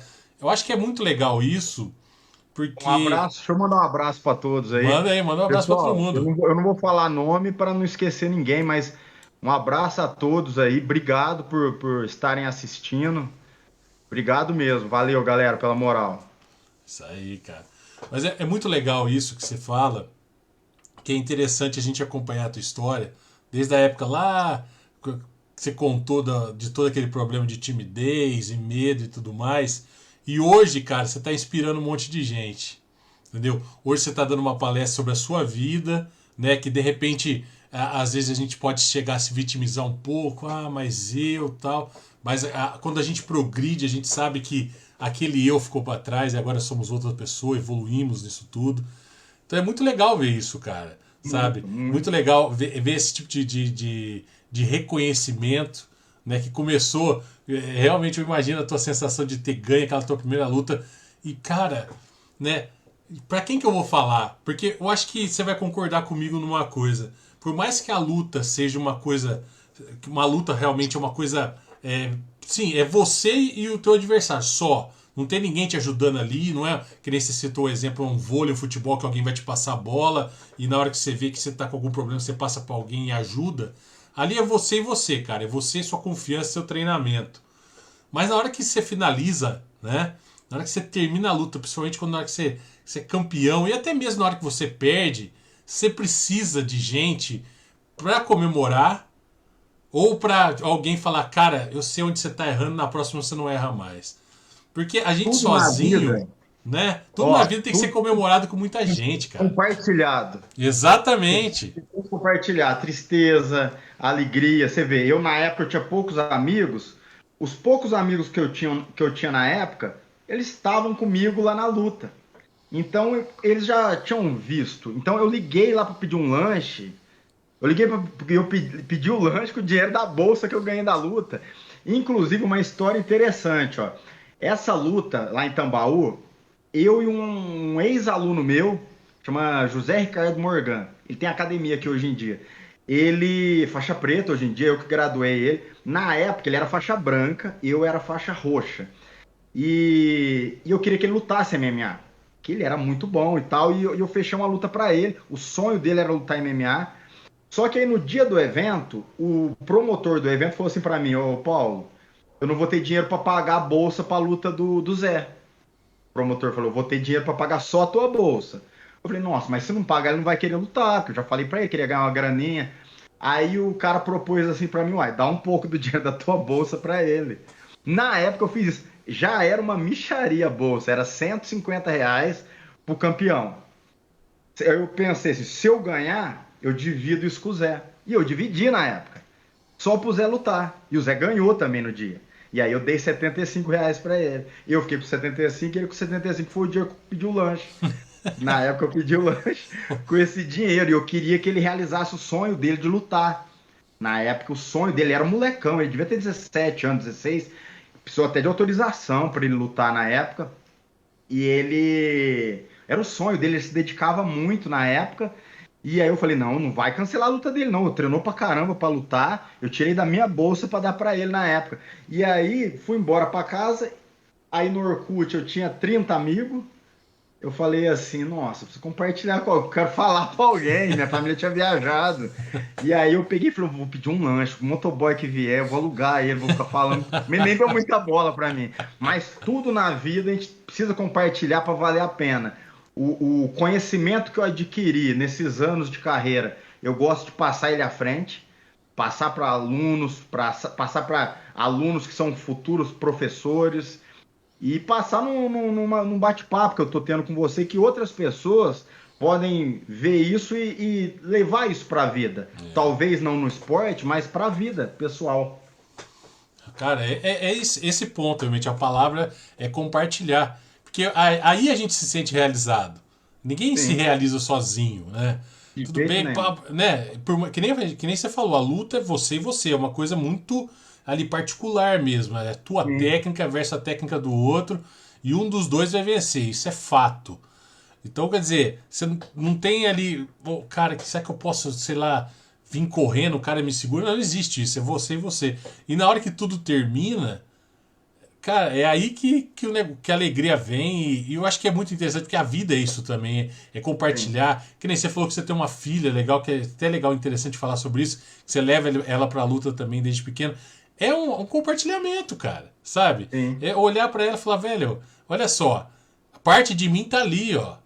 Eu já fiz, eu tô fazendo minha parte e tal, e tem uma pessoa que é parte de mim que também já tá fazendo a parte dela e vai. Sabe? Eu acho que é isso que é legal. Então, isso comprova que esse tempo daquele Paulo lá atrás, escondido, quietinho, achando que no futebol não era nada e não vai dar em nada, e essa persistência que a sua irmã mais velha, que já não tá mais aqui, falou, cara, vai. E o ponto de vista dela fez só você mostrar para você mesmo, falar, cara, se eu tiver uma maneira fácil de sair disso aqui, eu sei que naquela derrota que você teria tido lá em Itapiratiba, você fala, cara, olha, quer saber? Deixa eu continuar, entre aspas, o meu curso tal, e vou por aqui mesmo, e deixa isso aí para Pois trás. é, Né? exatamente. Então O, você o que eu. focou, cara. O foco. Alguma coisa dentro de você, por mais. É que a gente tem várias pessoas dentro da gente, né? Falava, Paulo, seguinte, calma, vai dar tudo certo. Foca, cara. Teu objetivo, você vai chegar onde você quer. O que eu pensava na época, eu pensava assim, ó. Eu não tenho nada a perder e eu não tenho outro caminho a seguir. É isso, é isso. Os heróis dos filmes que eu assistia na época, Falcão, Campeão dos Campeões, lembra desse filme do Ou Stallone, da queda de queda de braço? braço, opa. Ele perde o caminhão e era tudo que ele tinha. E aí ele precisava de ganhar o caminhão que era na competição de queda de braço para trabalhar. Tanto que nas entrevistas ele, não, ele falava assim: não, eu tô aqui só pelo caminhão. Ele não tava pelo título. Ele precisava do caminhão, então ele não tinha outra opção a não ser vencer. Você entendeu? Então, assim, tudo isso. Eu sou um cara. Eu sempre vou estar citando filme, que eu sou viciado em filme. Eu amo arte. E isso me motivou na época. Eu queria ser aquele cara. Os heróis que eu tinha, que você tinha na época, são esses. Mudou muito, né? A Uf. juventude de hoje, infelizmente, está tendo uma carência de heróis. E a gente tinha essa galera. E eu via esses caras, eu falava, eu posso escrever uma história assim. E hoje, eu olhar para trás e ver tudo que eu venci, tudo que eu superei, e o que eu conquistei, o que eu posso conquistar ainda, é motivo de muito orgulho para mim. A melhor coisa que pode acontecer com uma pessoa, ela ter respeito próprio, ela se respeitar, amor próprio, ela falar assim, pô, eu fiz uma história da hora, eu superei isso, eu superei aquilo, eu superei essas adversidades. Isso é a melhor coisa. Quando a gente está passando pela dificuldade, isso daí, isso que eu estou falando, eu vou citar, não vou falar nome, mas uma amiga minha, ela está passando por um momento muito difícil. E agora ela não vê que tudo isso que ela está passando, lá na frente ela vai ter orgulho de ter passado e vencido aquilo. É o que eu passei na época. Eu passei na época, eu achava assim, pô, não vou conseguir. Para você ter uma ideia, lutar em MMA para mim era uma coisa desesperadora, porque era aquela pressão, porque assim, quando você perde no MMA, vai para um site que chama Sherdog, independente de você querer ou não, vai para esse site e você vai carregar essa derrota no teu currículo para sempre. Minha primeira derrota já foi para esse site. No outro dia eu já estava lá, porque foi transmitido no Sport TV na época. E aí fica lá. Então toda vez que você vai lutar, você tem aquela pressão assim, ó, se eu perder, vai estar no meu currículo para sempre, eu queira ou não queira. E isso para mim era uma coisa que me incomodava muito, essa pressão. Ninguém gosta de pressão. Eu aprendi a conviver com essa pressão, mas na época era muito louco, eu ficava desesperado. Então eu pensava assim, eu acho que eu vou. Olha o que vinha na minha cabeça na época. Aquele que a gente tem dentro da gente os dois lados, o lado corajoso e o lado covarde. O lado que quer enfrentar e o lado que quer o caminho mais fácil, quer fugir, quer achar uma desculpa pro inexplicável, quer se boicotar. A gente tem esse lado dentro da gente. E esse lado, na época, falava assim na minha cabeça, esse meu lado. Vou fazer mais 4 lutas, aí eu vou ter 5 lutas de MMA, aí eu nunca mais subo no ringue para lutar MMA, nunca mais, e vou dar aula com embasamento. Eu vou estar ali um cara com bastante luta, tal, que eu sempre fui um cara contra, sou até hoje, o cara dá aula de uma coisa sendo que ele não se testou naquilo. Se eu dou aula de uma coisa, eu tenho que ter me testado naquilo. Eu não preciso ter sido um grande lutador. Mas se eu vou dar aula de boxe, eu preciso ter me testado no boxe. Como que eu vou passar experiência sendo que eu não tive experiência? Vai chegar um moleque aqui para treinar querendo ser lutador? Nem todo aluno quer ser. Mas aquele que quer ser, que experiência que eu vou passar para ele sendo que eu não vivi aquilo? Entendi. Então eu penso que o treinador, ele tem que ele tem que já ter competido naquilo. Não precisa ter sido um grande lutador, mas ele tem que ter se testado para poder passar para o aluno, até para aquele que não quer ser competidor, mas ele quer aprender a modalidade toda certinha, quer aprender todos os fundamentos. E todos os fundamentos incluem competição. Mesmo que ele não vai competir, mas ele tem que aprender, ele tem que saber passar isso para o aluno. E eu, na época, eu queria ser treinador de MMA. Então, o que eu pensava? Eu vou ser treinador de MMA, então eu tenho que ter umas 5 lutas de MMA no currículo. Perdi 2, ganhei 3, não importa, mas tem que ter. Então o lado covarde meu, que todo mundo tem, falava assim, eu vou fazer mais uma luta só, eu vou parar. Por que eu vou fazer mais uma luta? Cada luta que eu fazia, eu queria sentir aquilo de novo. Queria ter aquela sensação de superar o medo, superar aquela ansiedade. Eu queria passar por aquilo. E foi indo, hoje eu tô com 23 lutas de MMA. Eu falava que eu ia fazer só 5. Tô com 23. Aí boxe, que também é um esporte que soma pro teu currículo, eu tô com 22 lutas de boxe. Então eu subi num ringue pra trocar porrada com outro homem, 23 mais 22, sou ruim de matemática. 45 Hã? vezes. 45. 45 vezes. 45 vezes eu subi num ringue, eu saí de casa, montei num ônibus ou no carro, fui pra outra cidade, subi num ringue pra trocar soco com outra pessoa. É muito difícil. Mas isso daí enriquece a alma da gente, dá uma força. Hoje eu penso assim, ó, se eu tivesse uma opção, tipo assim, ó, de reencarnação, vamos imaginar assim, eu vou morrer e eu vou escolher o que eu vou ser. Na outra vida eu ia querer a mesma vida. Eu ia querer ser lutador, ser treinador, porque a transformação para a alma da gente é fantástico. Outra profissão não me daria o que esse esporte me deu. E não é material, não. Tem gente que acha que o material... Tem gente que fala, eu ganho 8 mil, 10 mil fazendo isso daí. Fazendo uma coisa que não gosta, que não traz realização nenhuma, que deixa o cara estressado e que faz com que o cara seja odiado. Eu não. Eu faço uma profissão que faz eu ter admiração de muitos.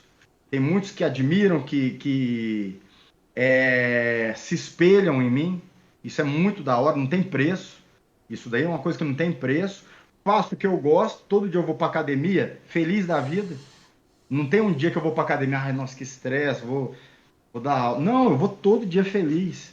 Porque ali, acima de tudo, não todos, infelizmente, mas a maioria dos alunos viram amigos meus. Com o tempo vai virando amigo, entendeu? Eu passo a saber da história da vida do cara, eu aconselho, eu desabafo. Então, assim, é um lugar, academia de luta é um ambiente diferente de tudo. É diferente de um campo de futebol, é diferente de uma academia de musculação. É um ambiente muito diferente. Um ajuda o outro ali num diálogo, num conselho que dá. Então, assim, eu amo o que eu faço, entendeu? Então, assim, eu devo tudo que eu tenho, eu devo à luta. Tudo foi a luta que me deu. E o principal que deu foi essa transformação interna em mim. Isso daí não tem preço. A minha filha, quando nasceu, quando ela já ia para academia comigo de tarde, a Yasmin, porque a mãe dela trabalha e fica numa empresa o dia inteiro, e ela ficava comigo. Quando ela aprendeu a andar, ela já aprendeu a fazer flexão, já aprendeu a fazer sprawl, ela já conseguiu fazer, ela via os outros fazendo e acompanhava. Ela estava aprendendo a andar, já estava aprendendo a lutar. Hoje ela está com 5 anos de treino de luta. Ela tem 6 aninhos, você vê ela fazer todos os movimentos. Ela faz chave de braço, faz estrangulamento. E hoje aconteceu uma coisa interessante na academia que eu quase chorei. Eu estava dando aula para ela e para um aluno particular que eu tenho de 5 aninhos, chama Guilherme, o Gui. E aí eu estava dando aula para os dois treinam junto. Ela é parceira de treino dele, que é quase do mesmo peso. E aí eu pus um exercício que tinha um saco de pancada pequenininho, infantil, que eles tinham que agarrar o saco, derrubar e bater. A minha filha foi, agarrou, ela ergueu, igual eu faço nas minhas lutas. Nas minhas lutas eu tenho o hábito de agarrar o meu adversário, erguer, andar com ele um pouquinho, pular com ele no chão.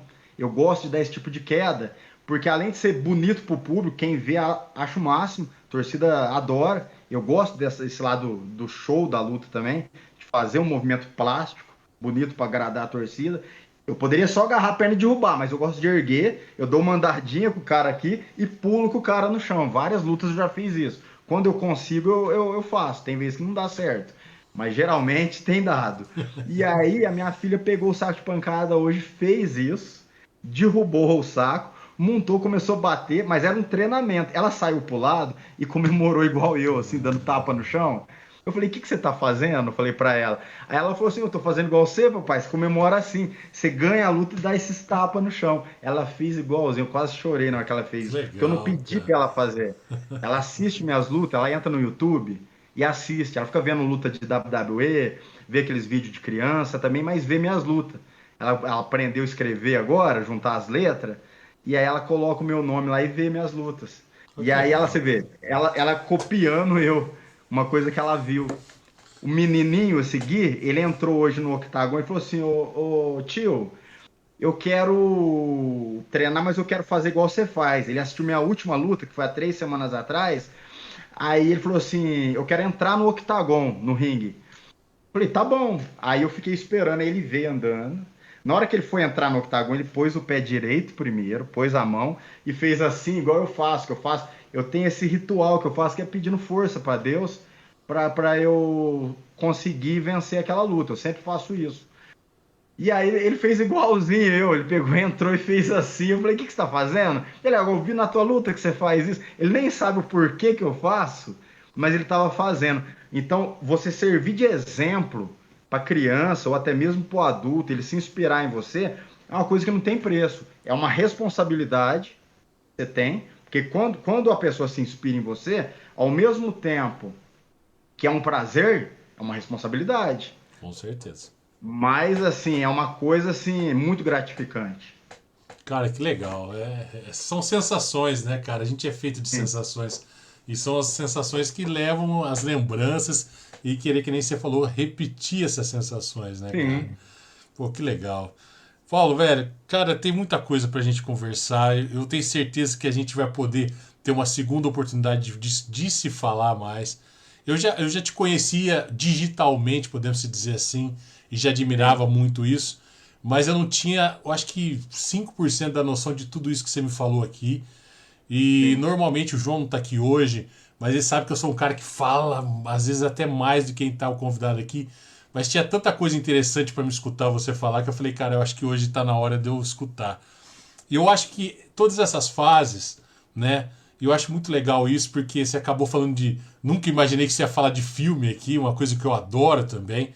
E você acabou citando essas mesmas sensações de perseverança, de passar sobre obstáculos e ter esse foco.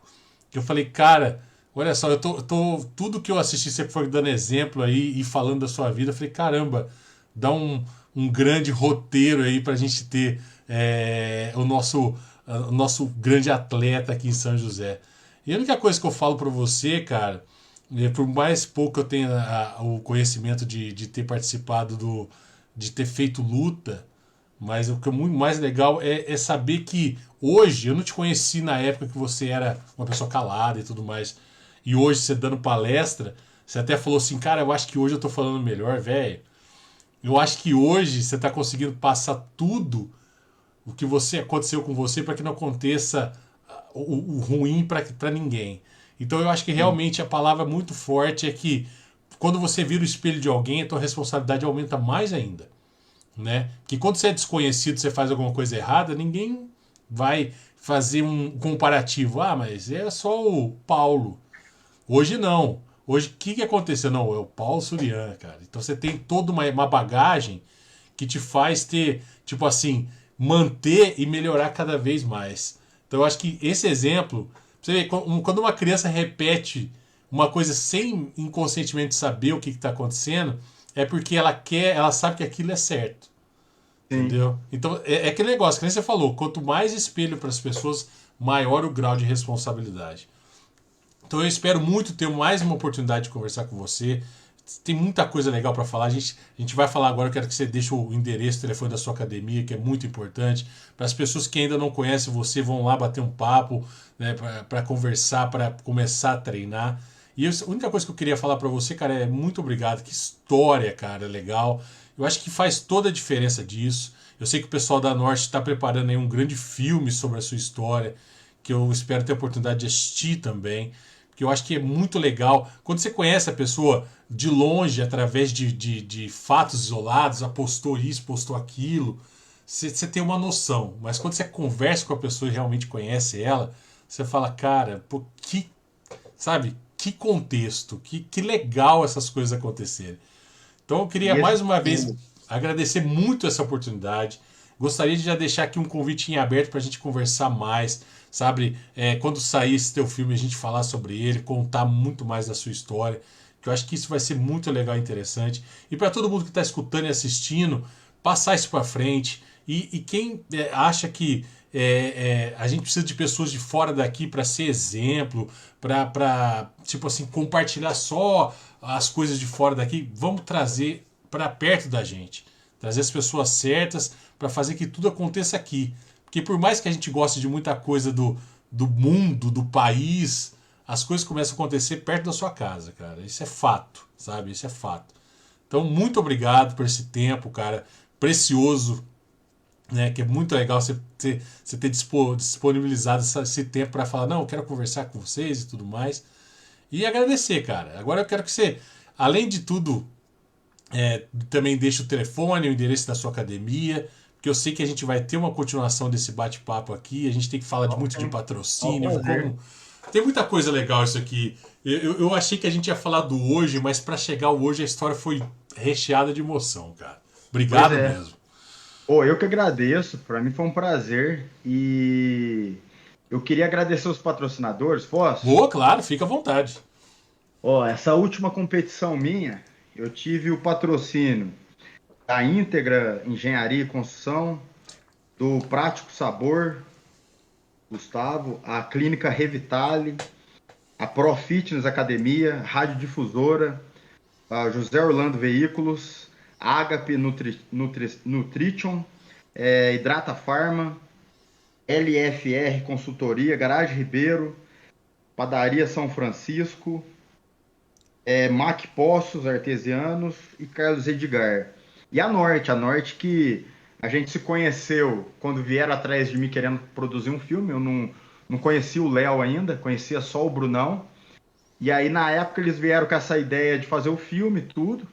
E eu achei legal pra caramba, porque, como eu te falei, eu gosto de cinema, tudo. Então, achei muito legal a ideia. E começamos a filmar. Durante as filmagens, o Léo, que era um cara que nunca tinha feito esporte nenhum, nunca tinha sido bom em esporte nenhum. E eu zoo ele, que ele era até um cara assim, bem afeminado, zoava ele na época, quase uma moça. E ele se identificou com o jiu-jitsu, ele vendo ali o ambiente, os treinamentos e ouvindo as minhas histórias, ele se identificou, se interessou, começou a treinar, já foi até campeão de jiu-jitsu já. No Olha final do aí, ano ele cara. lutou e foi campeão, era uma coisa assim, que na época ele nem imaginava que pudesse acontecer, e ele foi campeão de jiu-jitsu em dezembro. Então, assim, agradecer a eles também por terem me escolhido para fazer esse filme.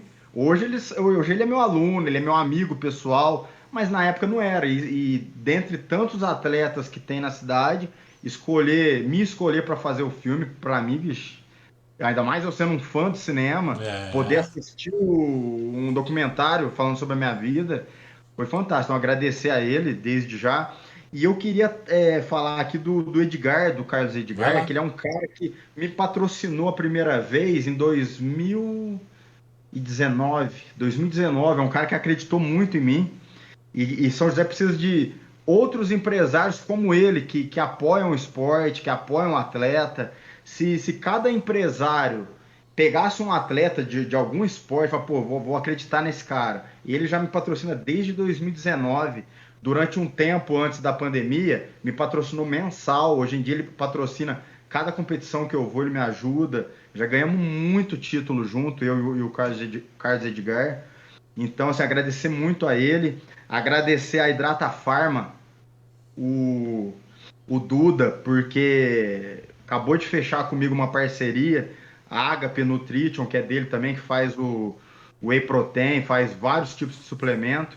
Então, agradecer a eles, que são os patrocinadores que estão comigo meio que fixo, vamos dizer assim. Eu tenho os outros patrocinadores que me apoiaram para essa luta, eu acabei de agradecer, e tem esses dois que são meio que fixos, que estão sempre me ajudando.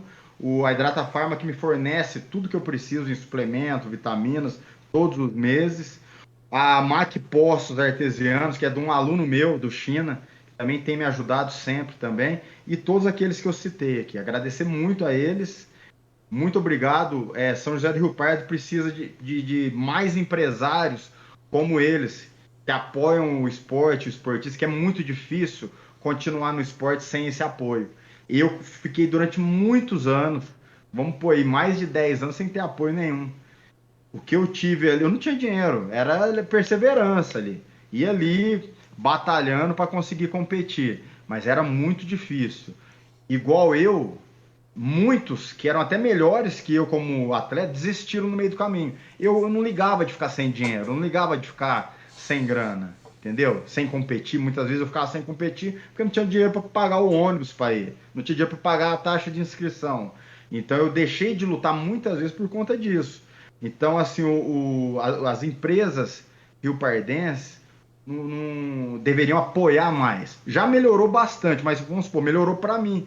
Eu sou um atleta que já tô meio que assim consagrado, tem bastante título importante, eu sou tricampeão mundial, tricampeão brasileiro, então tenho títulos, tenho vitórias fora do país, na Europa, na Alemanha, na Argentina, fui campeão 3 vezes. Então, assim, acaba que hoje eu consigo captar recurso com mais facilidade. Mas aquele atleta que está começando a competir, por exemplo, esse cara que eu falei, o Bruno Scarpel, que é um atleta que ficou dando aula lá para mim hoje, ele é um cara que está invicto no boxe, ele tem 3 vitórias no boxe, acho que as 3 foram por nocaute. No MMA ele está 2 vitórias e 1 derrota, tem vitórias no jiu-jitsu, é um ótimo atleta, ele não tem nenhum patrocínio, tem nenhum patrocinador. Então, assim, as empresas deveriam apoiar não só o atleta como eu, que já tem bastante bagagem, bastante título, mas aquele que está começando e que está mostrando uma qualidade, está mostrando que está trilhando um bom caminho ali no esporte. Patrocinar esse tipo de atleta que está em início de carreira, que é quando a gente mais precisa. O atleta, quando ele mais precisa de patrocínio, é nesse momento. Legal. E fica a dica aí pra galera ajudar. Quem tá escutando aí, passar isso aí à frente também, cara. Tem bastante gente aí que precisa desse empurrãozinho, entre aspas, aí, para continuar nesse caminho do esporte aí, trazer ainda mais títulos ainda e enriquecer mais a nossa cidade, cara. Eu acho que é muito legal isso aí. O legal é que é um tipo de publicidade que o empresário vai fazer e ele vai divulgar a marca dele, porque o atleta vai colocar no jornal, vai estar igual eu tô aqui agora no podcast, eu tô com a camiseta aqui, falei das empresas, então assim, vai divulgar por um valor que não é muito alto, e vai estar divulgando, e vai estar ajudando o município, vai estar ajudando a cidade com seus atletas, o nome da cidade está lá em cima. Eu, por exemplo, o nome de São José do Rio Pardo, uma cidade pequena, do interior de São Paulo, lá na Alemanha estava no topo do pódio, num campeonato mundial de submission. A gente vai marcar o segundo a conversa, que eu quero saber dessas tuas viagens internacional, porque a gente nem chegou a tratar aqui dessa parte de cinturão, tricampeão. Sim. E tudo mais. Então tem muita coisa pra gente falar aqui ainda. Então já vai ficar aqui, a gente ainda vai ter que marcar um outro dia pra gente tirar mais umas 2 horinhas. já marcar pro teu amigo lá, puxar o treino mais esse dia, que tem muita coisa legal para falar. Eu acho que é muito legal isso. Eu quis começar pela base, como eu não te conhecia, e aqui é um esquema que eu prefiro não fazer roteiro, porque assim a gente conversa mais despachado e tudo mais, então a gente acaba pegando mais carona nas grandes partes e esquece a base. Eu acho que foi muito legal saber a tua história desde o início e saber que essa conversa vai ter uma continuação. A gente vai saber de tudo isso aí ainda, mas A é gente muito podia importante. marcar, a gente podia marcar após o filme ficar pronto. Eu Eu tava. acredito, Você acabou de ler meus pensamentos, cara. A gente já então, eu divulga o acredito que o vídeo. filme vai ficar pronto em junho ou julho. Junho ou julho vai ficar pronto. A gente vai dar continuidade. Agora tem pouca coisa para a gente colocar no filme. Aí após ele ficar pronto, a gente marca Vamos uma, fazer. Não, um outro bate-papo. pra mim já tá fechado, cara. Você dando essa Fechou. abertura pra mim, eu já tô feliz pra caramba. Então tem muita coisa pra gente falar aí. Podemos colocar imagens aqui que a gente conseguir. Vai ser muito legal. Vai ser muito legal mesmo. Cara, mas e só reforçando realmente o que o Paulo falou, empresários, tem a possibilidade, invista num atleta, cara. Vocês estão fazendo a melhor coisa para vocês quanto marca e para ele quanto o levar a maneira deles de sobreviver e o próprio me fugiu uma palavra aqui agora, mas levar o atleta a outro nível e continuar levando também o nome da nossa cidade. Então, invista, cara. Com Vale certeza. muito a pena. Paulo, muito obrigado mais uma vez. Já está marcado aqui para você que está escutando a gente ou está assistindo agora, lá para junho, julho, entre junho e agosto, o Paulo vai estar voltando aqui. Aí a gente vai falar de toda essa parte de vitórias fora do país, vamos falar do auge dele, porque aí todo mundo já vai saber dessa base, essa história sensacional aqui que o Paulo contou até agora. Então, se você acha, cara, pô, mas o cara não falou nada sobre o título do Paulo, calma, aqui foi só um aquecimento. Tem muita coisa legal para a gente assistir, aprender e conversar com o Paulo aqui. Paulo, obrigado mais uma vez. Agora eu quero que você passe o endereço da sua academia, o contato, que eu sei que vai ter muita gente que vai até lá, quer conhecer seus métodos e bater um papo com você também. Beleza. Ó, a academia fica na rua Gabriel Andrade Junqueira, número 431, na Vila Brasil. É no barracão da antiga Winnie, que era uma fábrica de roupa, se eu não me engano. A academia fica lá, o número do meu celular é 9222-0349. Pode pegar o número através a página da academia no Facebook, Surian Fight Gym. Lá tem número, tem endereço, tem tudo. E a gente dá aula para criança, adulto, idoso, tudo. Não tem idade para parar de treinar, pode ser qualquer idade. E a partir aprendeu a andar, já dá para treinar. Aprendeu a andar, eu tenho aluno de 3 anos de idade. Então, quem quiser conhecer e quem quiser também fazer uma parceria de patrocínio comigo, quiser entrar em contato também, é uma forma de divulgar a empresa, fazendo uma publicidade que é mais barato do que o convencional e ainda vai estar ajudando um atleta a difundir o esporte e o nome da cidade por todo o país e até fora do país. E muito obrigado, eu adorei o bate-papo. Após o filme, vamos marcar de novo, aí vamos falar mais sobre Já tá a carreira em agendado. si. Vamos, aí a sobre gente vai falar do auge, de tudo mais, vamos falar do filme, se tiver disponível, onde vai estar disponível para todo mundo poder assistir também. Pode ficar tranquilo que isso aqui foi só, como a gente diz na sessão da tarde, foi a parte 1. A gente está indo para os comerciais e voltamos em junho ou julho, até agosto você está de volta aqui para a gente falar do filme, falar dos seus títulos, porque eu quero saber qual a sensação do primeiro título. Tem muita coisa legal para a gente conversar. Aguarde e confie que a gente vai conversar muito aqui ainda. Beleza, combinado. Paulo, obrigado. Para você que acompanhou a gente aí. Valeu. Obrigado, valeu aí, ó. Tchau, tchau. Valeu, gente. Obrigado mais uma vez. Toda segunda, a partir das 8h30 da noite, a gente traz um convidado, um conteúdo interessante para você. E para você que está aqui até agora e que acha que a segunda-feira é chata, é porque ainda não conhece o Blacast, trazendo o melhor conteúdo para você. Nosso e-mail, bla.podcast126@gmail.com, e a gente volta na próxima segunda, sempre a partir das 8h30, ao vivo aqui no Facebook. Se você está escutando a gente no Spotify, no Deezer, quer assistir a nossa live na íntegra, está na nossa página do Facebook. Se você pegou o finalzinho assistindo aqui agora e quer ouvir na íntegra, daqui a pouquinho tá aí para você aí no Spotify, certo? Grande abraço para todo mundo, obrigado pela interação aí. Um abraço para todos e a gente volta na próxima segunda-feira. Valeu!